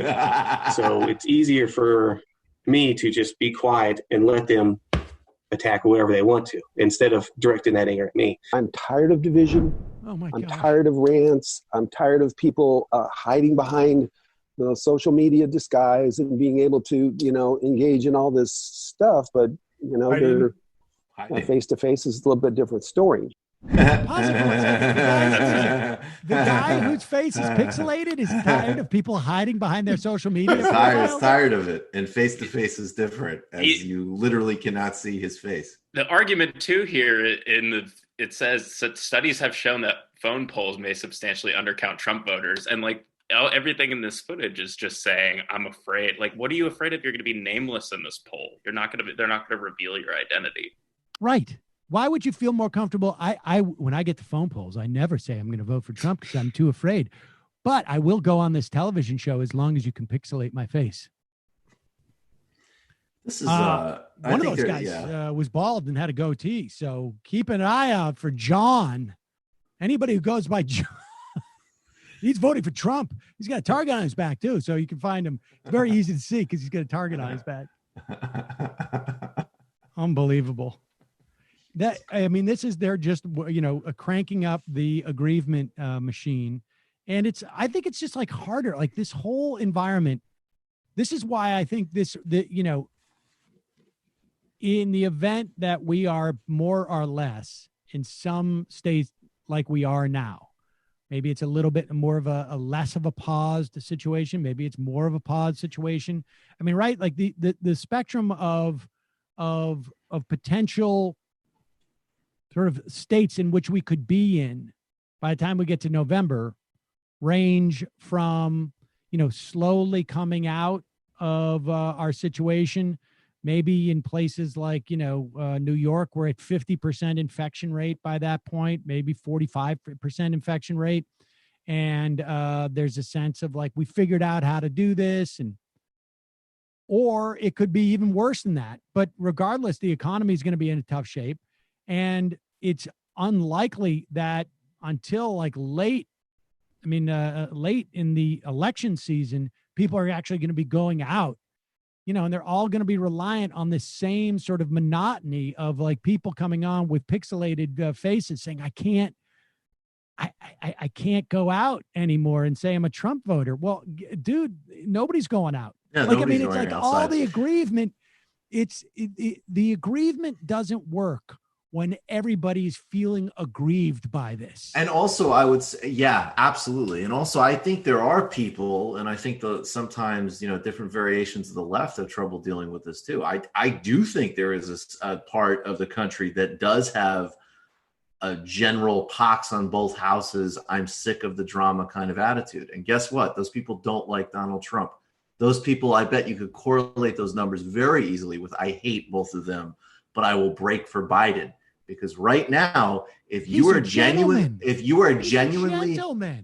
you think he's an asshole, but if you're genuinely just sick of the melodrama and of quote unquote partisan politics right now, you know what? In 2016, Trump had some advantages on that because he represented something kind of new and out of the box and fun and whatever. He does not have the advantage of that right now. He's the prime drama queen of the country. Yep. He's whining about Obama 5 months before the frigging election. Nobody cares. Like, to the extent to which you're even, and again, I think it's tricky for the left because I think these are the people that absolutely want nothing more than quote unquote normal. That I don't think they're particularly receptive to any number of left-wing social or let alone economic messages. But I got to tell you, they are sick as hell of Donald Trump, and they are not charmed by this. And they are done with the drama, and he's the lead drama queen. Speaking of the sense of aggrievement that the right feels that they need to nurture, and that's part of what Obamagate is all about, right? Obama, the president who's not even a citizen of the United States, from day one, sabotaged Donald Trump. Well, if that was not enough to get conservatives' blood boiling, what about the obvious reverse Asian discrimination that was practiced the other day at the White House? Reverse Asian discrimination. Here is Donald Trump Jr. to talk to Lou Dobbs about it. And of course, we're referring to that moment where Trump said to a reporter who happened to be Asian, Trump doesn't see color. And he just said, why don't you go ask China that question about why do you see this as a competition amongst the world to solve coronavirus? And he says, go ask China. And she said, why are you asking me that question? And that was obviously an obvious case of reverse Asian discrimination. And here is Trump Jr. talking to Lou Dobbs about it. Well, honestly, I was disgusted as well, Lou. I mean, there's no other way to look at it. It's, they get an answer to a question, and it tells them, ask China where it all came from, where it literally started, where they lied about it. And then apparently the reporter's Asian, so she says, well, why are you asking me that? Yeah, the race baiting from this media to try to turn literally anything into a racial issue is just absolutely disgusting, and they should be ashamed of themselves. What it does, Lou, is the reality is in this world, racism is still a real issue. It's just not the answer to every issue. It's not the excuse. It's the easy button of the political left. And the problem is that minimizes those who are actually affected by it, which is certainly not someone in the White House press pool or this. It's, It's not that person. And so to try to turn everything about that diminishes the effect of real raises on people who are actually afflicted by it here and everywhere else in the world. It's a shame. People now hear it when it's thrown out there and they roll their eyes and they say, oh, here we go again. It's obviously racist. And that's a real disservice to those who are actually affected by it. And I guarantee you that reporter is not. But the fact that she has to try to make it such, to try to get her, Jim Acosta style moment to shine and to speak truth to power and all the other nonsense that we've heard from them with their lies that they refuse to acknowledge, that they refuse to accept, that there's been absolutely zero accountability for across the entire media spectrum after peddling the Russia hoax for 3 years tells you all you need to know about today's mainstream media, Lou. They are a broken, partisan institution, and that's it. Media as we know it is dead. Where's Donald Trump? Well, first off, that kid cannot keep up with his dad. I will say this. I appreciate that he has taken this opportunity to go and become a lumberjack. That is, I think, shows a lot of character on his part. A lot of guys would just try and follow in his father's footsteps, but he went out there and he's trying to become a lumberjack. And the thing is, that he's being sincere because of all the years that he spent. Fighting racism was one of Donald Trump Jr.'s pet causes. And he just hates to see real racism, real Asian discrimination cheapened in this way. And that's what he's really concerned about. And of course, he knows that Asian reporter has never, ever experienced any type of Asian discrimination or racism. He knows this, of course, because he's suffered a lot too. Michael. Well, he's got a target on his back. It takes a lot I think of you're not crediting that guy to go out there without pixelating his face. You're not crediting his book. It is one of these issues in our world. Donald Trump Jr. reflects on racism in the 21st century. Unbelievable. I love that. Like, I don't know how to describe it. I mean, it's a cliche now to always say like a kid talking about a book report, doing a book report of a book they haven't read. But that kind of like, don't get me wrong. This is one of the most significant issues in our world that we face. It's like that. This is real, all like, important that we should all be talking about, but this is not the thing that we're talking about. So you just like to say elaborate on something we should be talking about with regards to racism in America. What would be an example of such? Well, as an example, my father wasn't able to acquire a golf course in Scotland. Jussie Smollett. Jussie Smollett, pretending that perhaps things in Chicago were a certain way that they weren't. Or that woman Luther in Michigan who tried to open her hair salon. Why are we talking about that, Lou? calling from a 319 area code. Who's this? Where are you calling from? How you doing, Sam? It's Keegan from Iowa. Keegan from Iowa. What's on your mind, Keegan? So I just have a quick question for you. Can you explain how?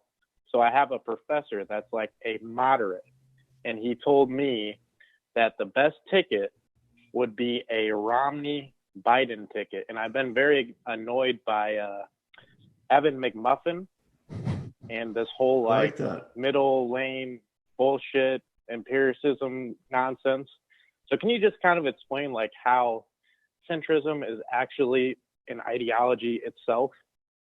Well, I mean, it is an ideology. They are, they have an agenda. They push it all the time, right? It just tends to be one that is exclusively in favor of big business. They will, in terms of like a social cultural agenda, they throw that aside. At the end of the day, all they're really concerned about is concentration of wealth and making sure that to the extent that there's a hierarchy in this country, that it is undisturbed. But like, I mean, the idea that Mitt Romney and Joe Biden is and somehow some type of, who is it that he thinks is going to vote for Mitt Romney? Just Utah? Like, I mean, there's no. Well, that was my question to him. He didn't really have a good answer for that. But that seems like you should have that answer at the ready if you're going to suggest that. I would think. Yeah. Is there right? a single? Hasn't Joe Biden already consolidated?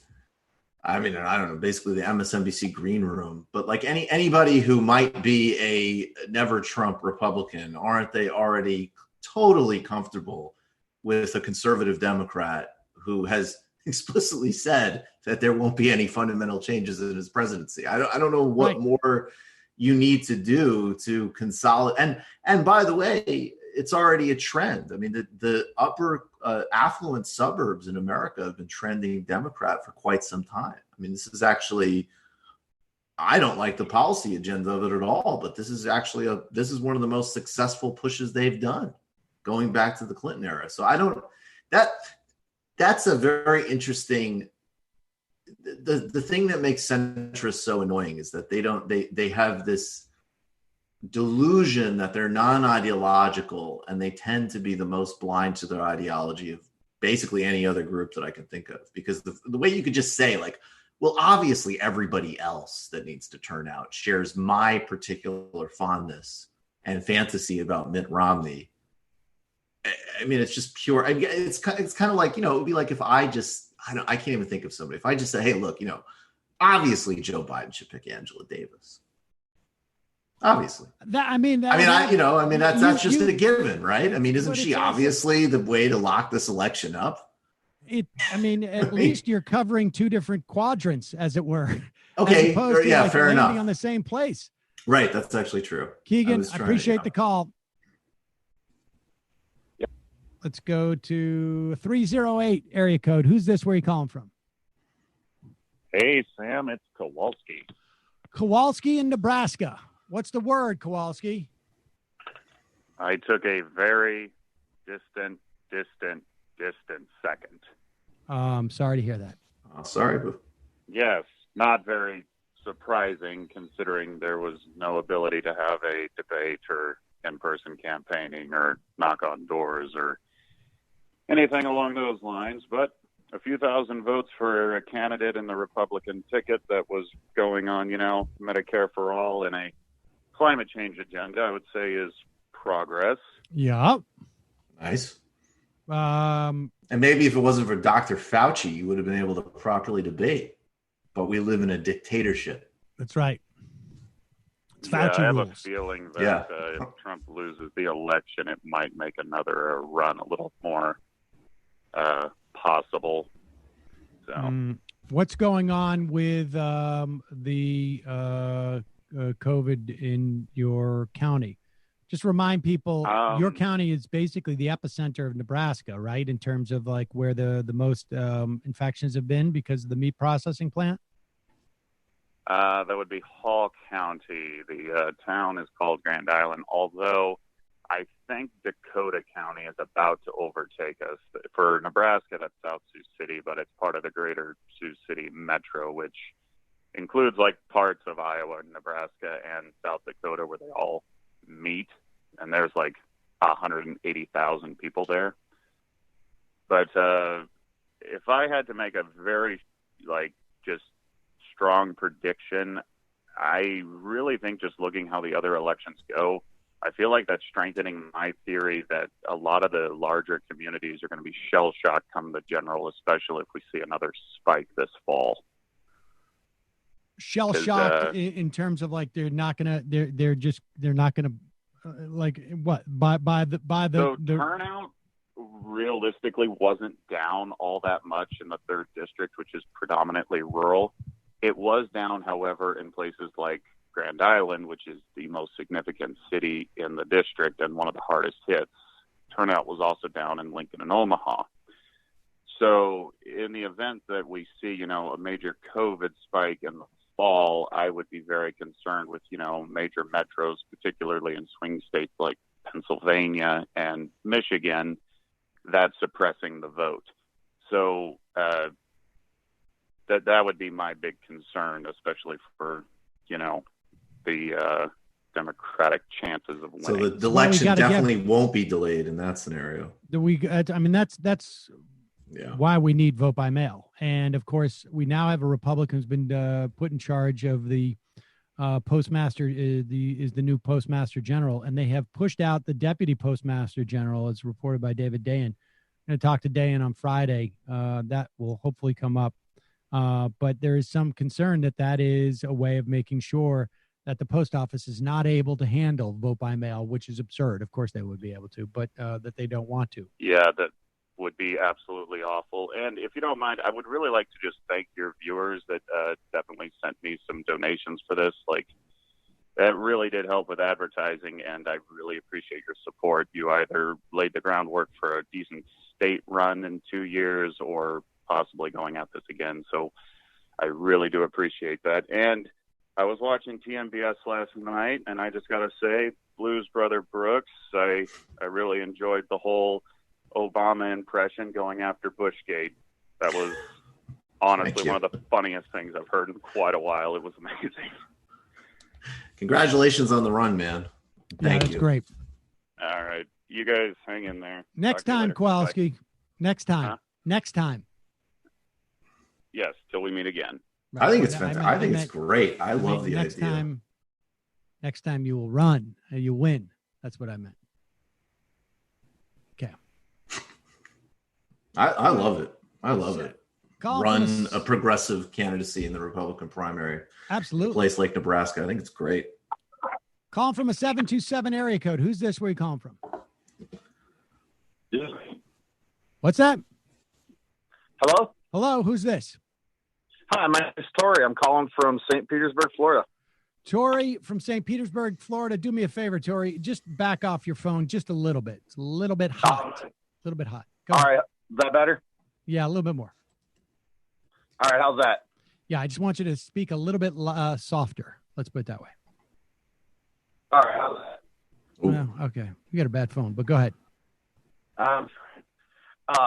I work in the live production business, and I just want there's been a lot of people talking about restaurants and hair salons and all this crap, but right now our industry is at a 100% stop. There's no gigs going on. We are 90% on 1099 independent contractor business, and in Florida, getting the unemployment from these people is about impossible. Impossible. And it really sucks. Like, for me, I'm an electrician for concerts.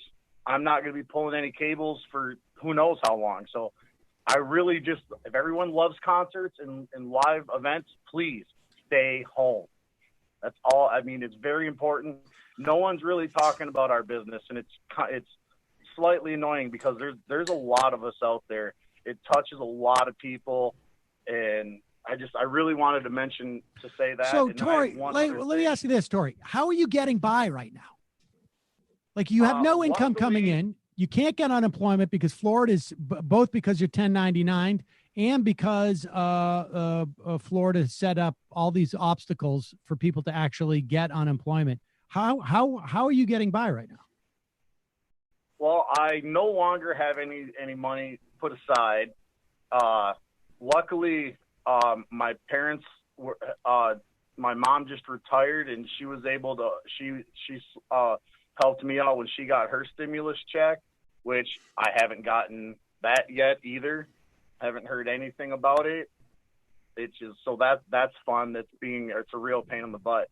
But I mean, between a little bit of savings that I had and some help from family, and there's 30 million unemployed people in the country. Yeah. So looking for a job isn't exactly easy because everybody's looking for the same few jobs that are available, which mostly are quote unquote essential workers. So you have to go out in the public and decide that you want to work out in the general public to get a job right now. And it's just, this whole thing is like, I take this stuff in all day. I've been into politics since probably, I remember being about 8 years old and watching Gorbachev and Reagan sign the nuclear treaty that Trump just got us out of, and wanting to know why we were, toasting champagne with our sworn enemies even back then. And I've been into politics forever, and I pay attention to this stuff.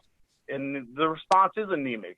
And there's a lot, and it's even more anemic for our business because everyone's talking about everything else, but no one's talking about us. There's all these gig economy workers. Well, that's what we've been doing for years. We were probably one of the original gig economies because when you go out on tour, you may go out on tour with an act for a few months, and then you come home, and then you work for another company going out with someone else on a different tour, and you're not an employee for these people. Like there's warehouse workers that are employees, but all the warehouses have been shut down now. All the gear's back, all the gear's checked in, fixed, cleaned. There's no reason to keep people there anymore. And there's hundreds of these warehouses all over the country that are sitting completely idle. No one's talking about it. I really like what you, I'm sorry, I didn't mean to interrupt. I really like what you said, though, that even if you're out of pure self-interest, you miss having fun. I miss being able to go. I don't even go to that many shows, but I certainly miss having the option. I miss doing shows. I mean, all these things. If you want that to come back more quickly and you have the capacity, this obviously doesn't apply to people who don't have the capacity. That's what we've been talking about mostly. Stay home. Like the incredible thing is that and I keep going back to this really depressing Nouriel Roubini interview that I mentioned.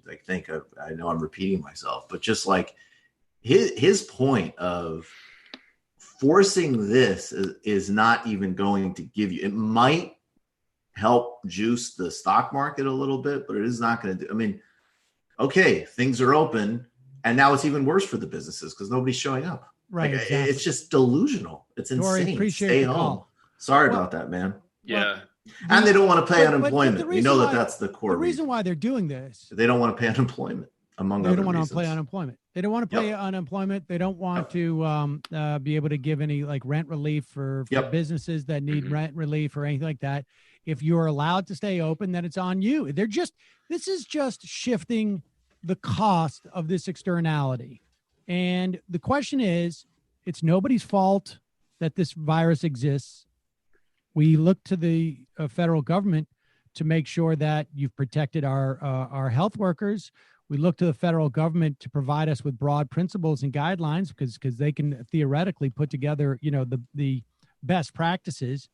But the virus is nobody's fault. The question is who is, what is the point of a society if it is not to protect its members, the vast majority of its members, from something like this? I mean, a society is basically just one social insurance program. And it is a failure of that program when, and look, the bottom line is staying home, going out, that's not going to influence the trajectory of this virus. I mean, it is arguable if everybody goes out, you will get to herd immunity quicker, but you will also go through and have exponentially more deaths because you will overrun the capacity we have to provide health care in this country. And, people can just do the numbers. I was saying this yesterday. I did the back of the book numbers. We know how many people are infected in New York, or we have an idea. We have an idea of what that represents in terms of the infection rate in New York City. Broadly speaking, maybe there's, 350 to 400,000 infections, that there's about 20% of New York City is infected. Maybe we're off by 5%. We don't know. And then, how much time it's taken for us to get to that number. How close we got to overrunning the system. How many new infections are happening now? It's something like 2,500 a day or something like that in New York. Do the math. If 335,000 or 350,000 equals 15 to 20%, and we need to get to 60%, you do the math. It took us at least 2 months to get here, and we did it not the right way. And we didn't do it at 2,700, but people can figure it out. 2,700 people infected a day. It's going to take us 250 days more to get to 60%. I mean, you can speed it up, but once you speed it up, this is not you can't just turn the faucet off. And don't we have and Georgia is already at capacity. I think in terms of their hospital My beds, a couple understanding of is the days after doing this. ICU's beds in Georgia is already at capacity, and it's possible in the next couple of weeks, they could be in, the reason why you flatten the curve is because you don't want to have happen what could possibly happen in Georgia. And we'll see. I mean, we don't know. We don't know enough about this disease to know, is it less contagious when you're outside? Is there a reason why there's vitamin D associated with how seriously infected you get? Is that a function of how much of a viral load that you could catch in places where you're not as exposed to sun as much? I mean, you just don't know. We just don't have enough information. And so the safest thing to do is to slow everything down. And the only way you can do that, because, like you say, you can open up the restaurants, but all that means is that me as a restaurateur, I can only let in 1/4 of the number of people that I usually let in, but I still have the same rent to pay. I have to recalibrate. I'm not getting any more money. I'm still making like a margin on my food. I'm going to have to raise the price of the food. I'm going to have to raise the price, And food prices are going up, I've read, well, in general. Prices for things that people are still buying are going up. No, prices for of things course. not are going down. But I'm saying if you're a restaurateur, you have to factor that in as well. Of course. They're not going to make any money. And then a lot of guests are going to be like, I think I'll go with the takeout. I'm not so sure I want to. Yeah. Maybe it's a not messed right up now. situation. It's disgusting. We mentioned Mitt Romney. A lot of people want Mitt Romney. He's great. He's great. Guy. He's really great. Here is Mitt Romney handing it to a Trumpista. This is the White House testing czar. This guy's got a lot of time on his hands, apparently. Admiral Giroir, I'm going to take off where Senator Hassan spoke. I understand that politicians are going to frame data in a way that's most positive politically. Of course, I don't expect that from admirals. But yesterday, you celebrated that we had done more tests and more tests per capita even than South Korea. But you ignored the fact that they accomplished theirs at the beginning of the outbreak, while we treaded water during February and March.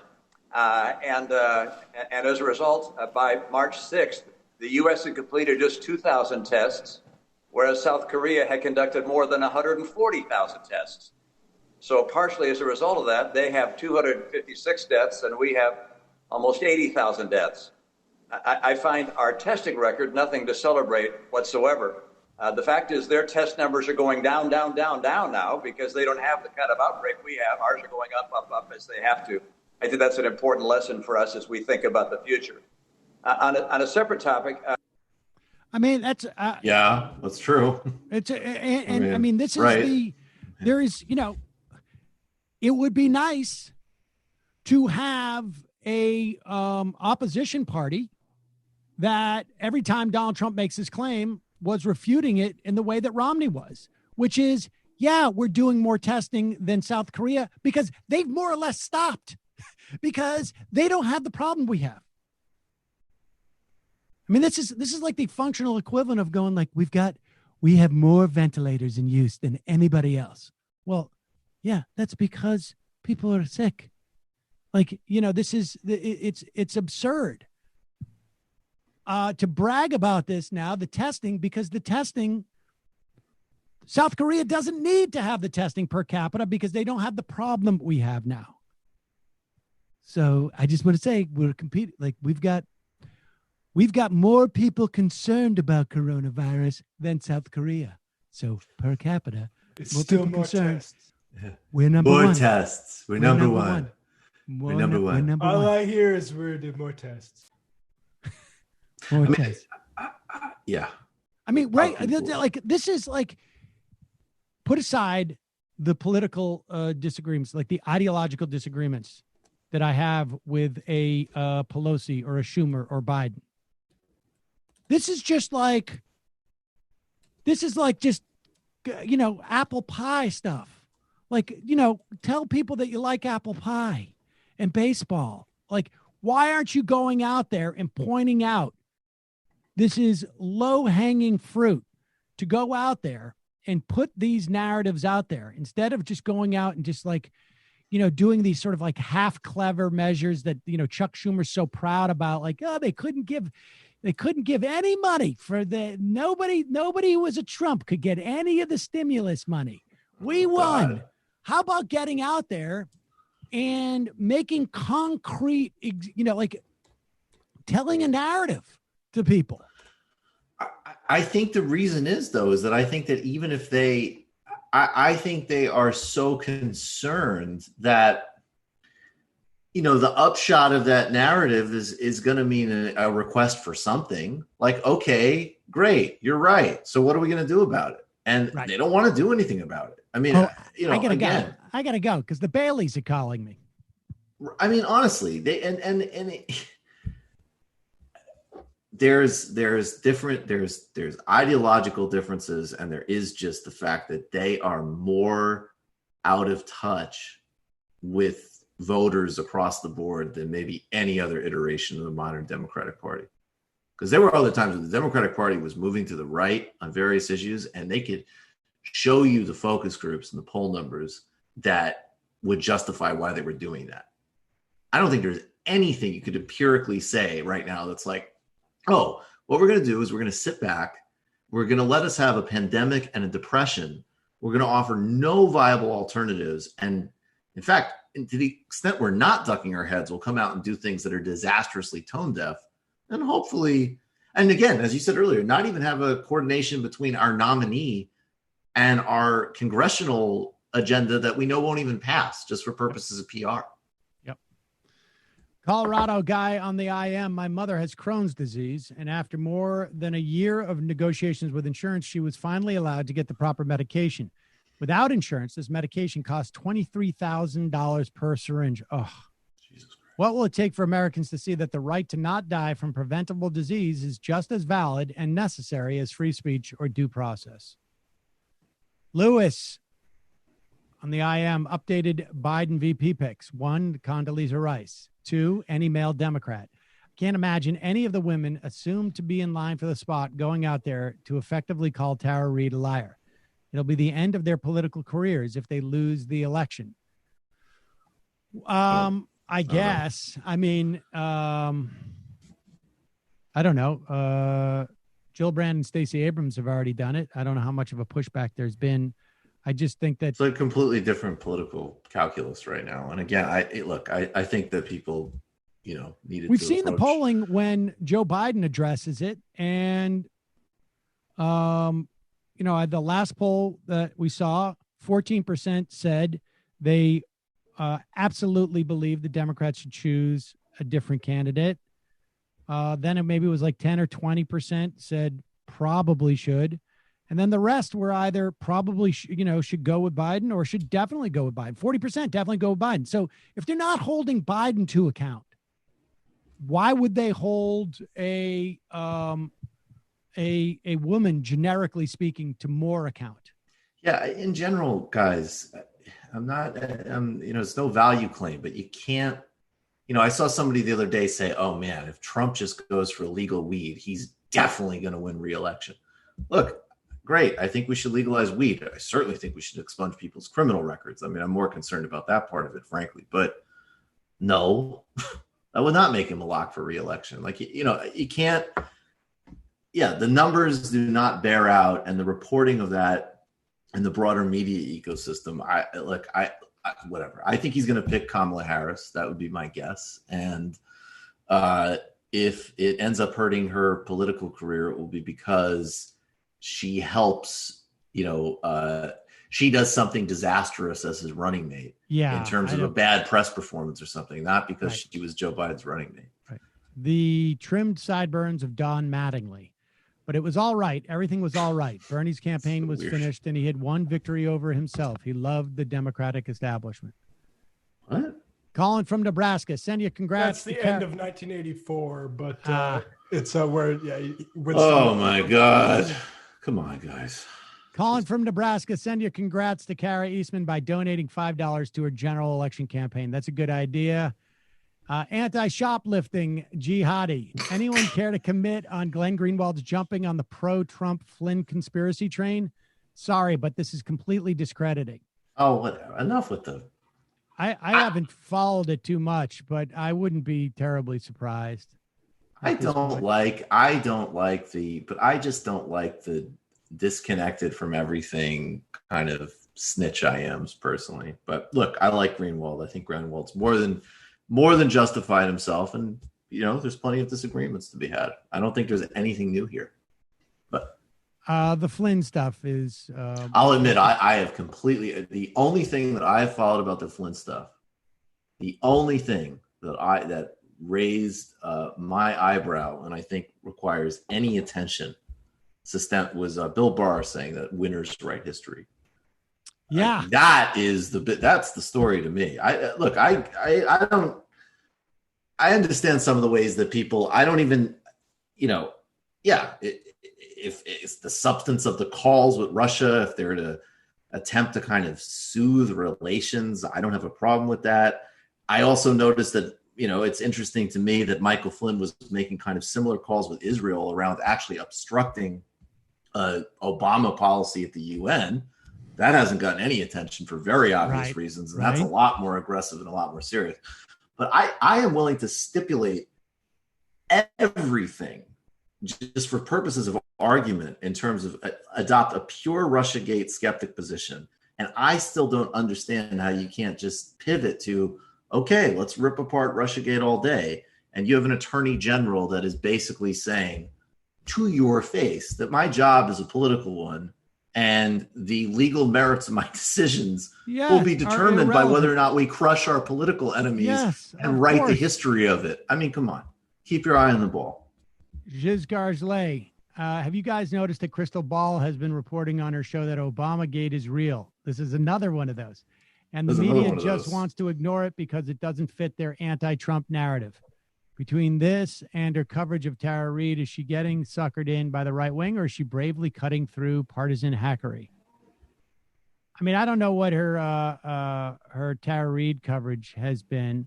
I think, I think the reality is that as a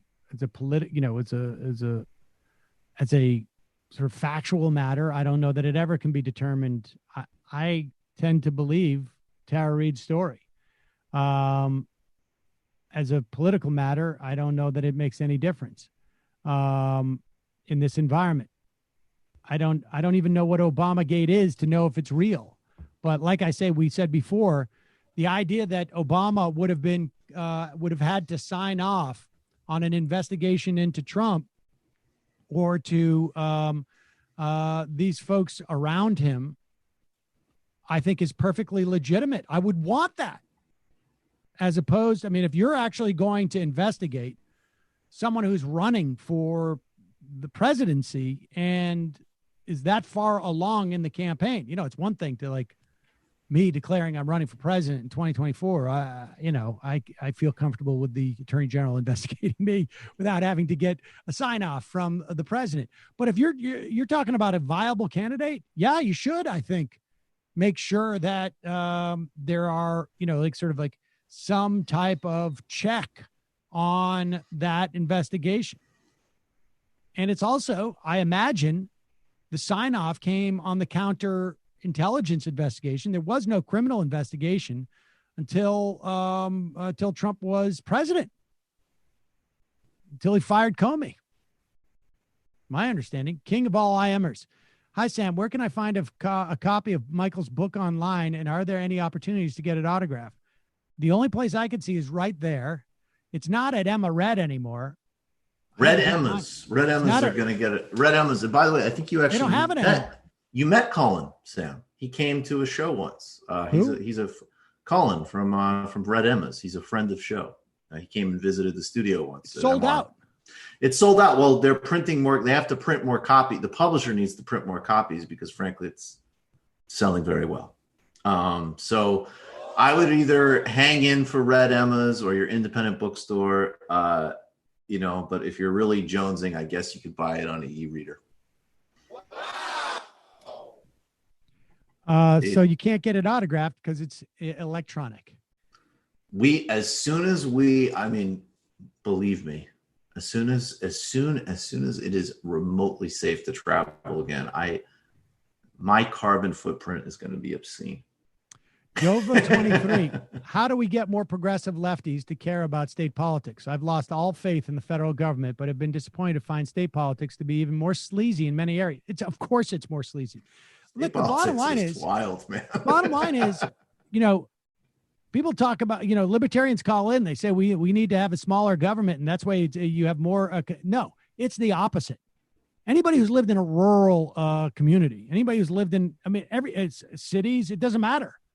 The smaller the unit of government, the easier it is for it to be corrupted. But lefties should get involved in state politics. And I actually, frankly, look, I don't want to pour any cold water. I'm glad that a lot of really good people are running for Congress, but I wish that actually some of those campaigns were state campaigns instead of taking such a big bite out of the gate. I still think there's a lot of work to do institutionally for the left in the broadest sense. And some of that should start with more people running for select board and state rep, of course, and all of that type of thing. I think there should be don't make the same mistake that, mainline Democrats made. It's a disaster that thousands of state seats were lost under the Obama presidency. Start from the ground up. That is something that the right did. About the Green Party, I really just it just seems like such a waste of. They've regressed, and they actually had, I think, in either the late '90s or early aughts, they had a guy who was a Maine either state rep or state senator. Yeah, they had someone who and a couple of other. I think they had a mayor. It was nothing big, but they actually were making. They could make a case that in a few places they had some relevancy, and they've completely forfeited it with these fantasy runs. Yeah. Siddhartha, perhaps you should rethink your defense of Greenwald, Michael. It's absurd and damages your credibility. Yeah. I guess not. To me, look, my thing is that in general, I think people need to be much more comfortable with the idea that you can criticize. I don't think it's a zero-sum game. I think you can criticize most people for any number of things, and that's actually very healthy to have dynamism. So what I hate is the impulse to say, like, well, that position is bad, so therefore this person is done. I think that in general is a very unhealthy, unproductive attitude. And I happen to think with Greenwald, it's particularly ridiculous because guys, between Snowden and Lava Jato, like that guy's put more points on the board than a million people whining about him. And if you came to me and you said, look, I had Greenwald on, we had Greenwald on our Jackman show last week, and we had, I don't remember what it was, but every time I interview Greenwald, we always have. Did you do an expose about Obamagate? No, we did not. We talked about the dog, the robot dog in Singapore and civil liberties during Corona. But every single time I've interviewed Greenwald, we've always found an area where, maybe not radical, but there's always disagreement. Disagreement is great. I just don't like the maximalist attitude and the, running around social media with this like neurotic need to decide who's in and who's out. I don't think it's healthy. It makes us discuss media figures and not, what exactly they said that we're supposed to be taking issue with, because I don't personally watch these shows. I don't have a lot of time to consume leftist media because I'm making it all the time. Right. So it's like, I don't know. What exactly did he say that you want us to respond to? It's also just not, it's just a very weird, it's like, if you want, and I would never commit to doing this, but like occasionally people have actually sent me like an email or something to say, hey, can you read this? And can you do an analysis of it? Because I think it's problematic and I'd like your eye on it. And I'm receptive to that. A random message, and I'll confess, I don't know what Glenn said about Michael Flynn, but a decontextualized, Glenn said something bad and now he's bad and you need to admit it. I'm never gonna, almost as a matter of principle, I will never sign off on that. I just think that's a crummy way of communicating.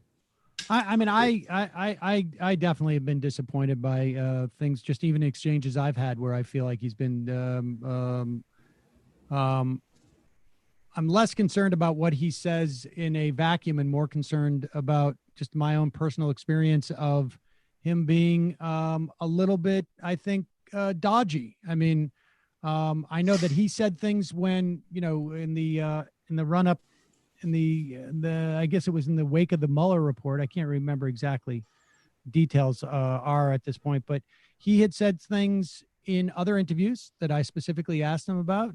He backed off those things, and then he returned to them subsequent to our conversation. And I think that I mean, my estimation of him, and I held him in the highest of esteem for years. I mean, I don't know if I was the first person to give him commercial media time, but I was pretty close back when he was, still at a blog spot, and have always been a big fan and defender of him. And I think that he's done, obviously, like you cite, incredibly important work.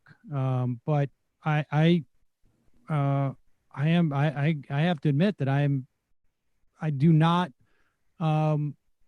seek out his estimation and version of things in the way that I used to, because he's lost some credibility in my eyes, and just in the way that he has approached some of this stuff. It seems for me, I'll just say, oh, sorry.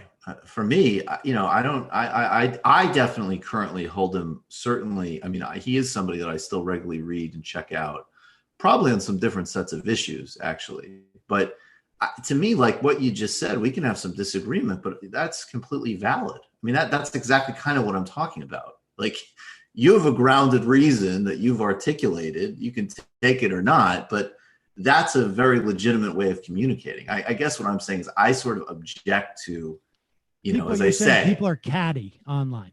And I just think it's a massive dumbing down effect. I think particularly with somebody as complicated as Greenwald. Australian Angela, the treatment for Crohn's disease in the UK is £9, so like $12. Yeah. Did you see that video? Didn't we play a video a couple of months ago where they went on the street and talked to British people and said, like, guess how much such and such treatment is in the United States? And they just couldn't. Right. They couldn't. They overshot it because they knew we had terrible healthcare, but they just couldn't fathom it. Wait, we don't have that video. Where's that video of all the commercials? This is fascinating. I saw this. This is good, apropos of nothing except for the sort of the lived experience that we have. Brendan, do you have that? Yeah, I have it. This I found really just sort of fascinating because on a number of levels. I have a lot of friends, obviously, still who are in production, but for the most part, they're not in production now because very hard to do things like movies and ads and whatnot, but they are still making ads. People have seen them, and it is sort of fascinating. Like we have hit that sort of like, I guess maybe because there's more time and this makes it just much more obvious what advertisers do and what corporations do today, because everyone is, and this hasn't happened in a long time in our culture, is experiencing something simultaneously. Maybe in some ways, Donald Trump was like that, for this country in some respects. But there's still a lot of people who are like, I don't follow politics. I know Trump may be bad or good. I don't care. I don't really follow it. But everybody is focused on this. Like everybody was sitting down to watch the finale of MASH when I was a kid. And as such, the tone of advertisements that are made in this era really show how advertisers and corporations essentially are selling back to us. They're providing for us our emotions. So this is all Situationist International stuff that from back in the day, but I found it sort of fascinating. And I mean, oddly enough, I saw it on Twitter. James Urbaniak had retweeted it. And I first met that dude like in the year 2000, maybe it was 1999, when he was doing a play of, Lipstick Traces, which was a book about the Situationists. And I think he was playing Guy Debord. But so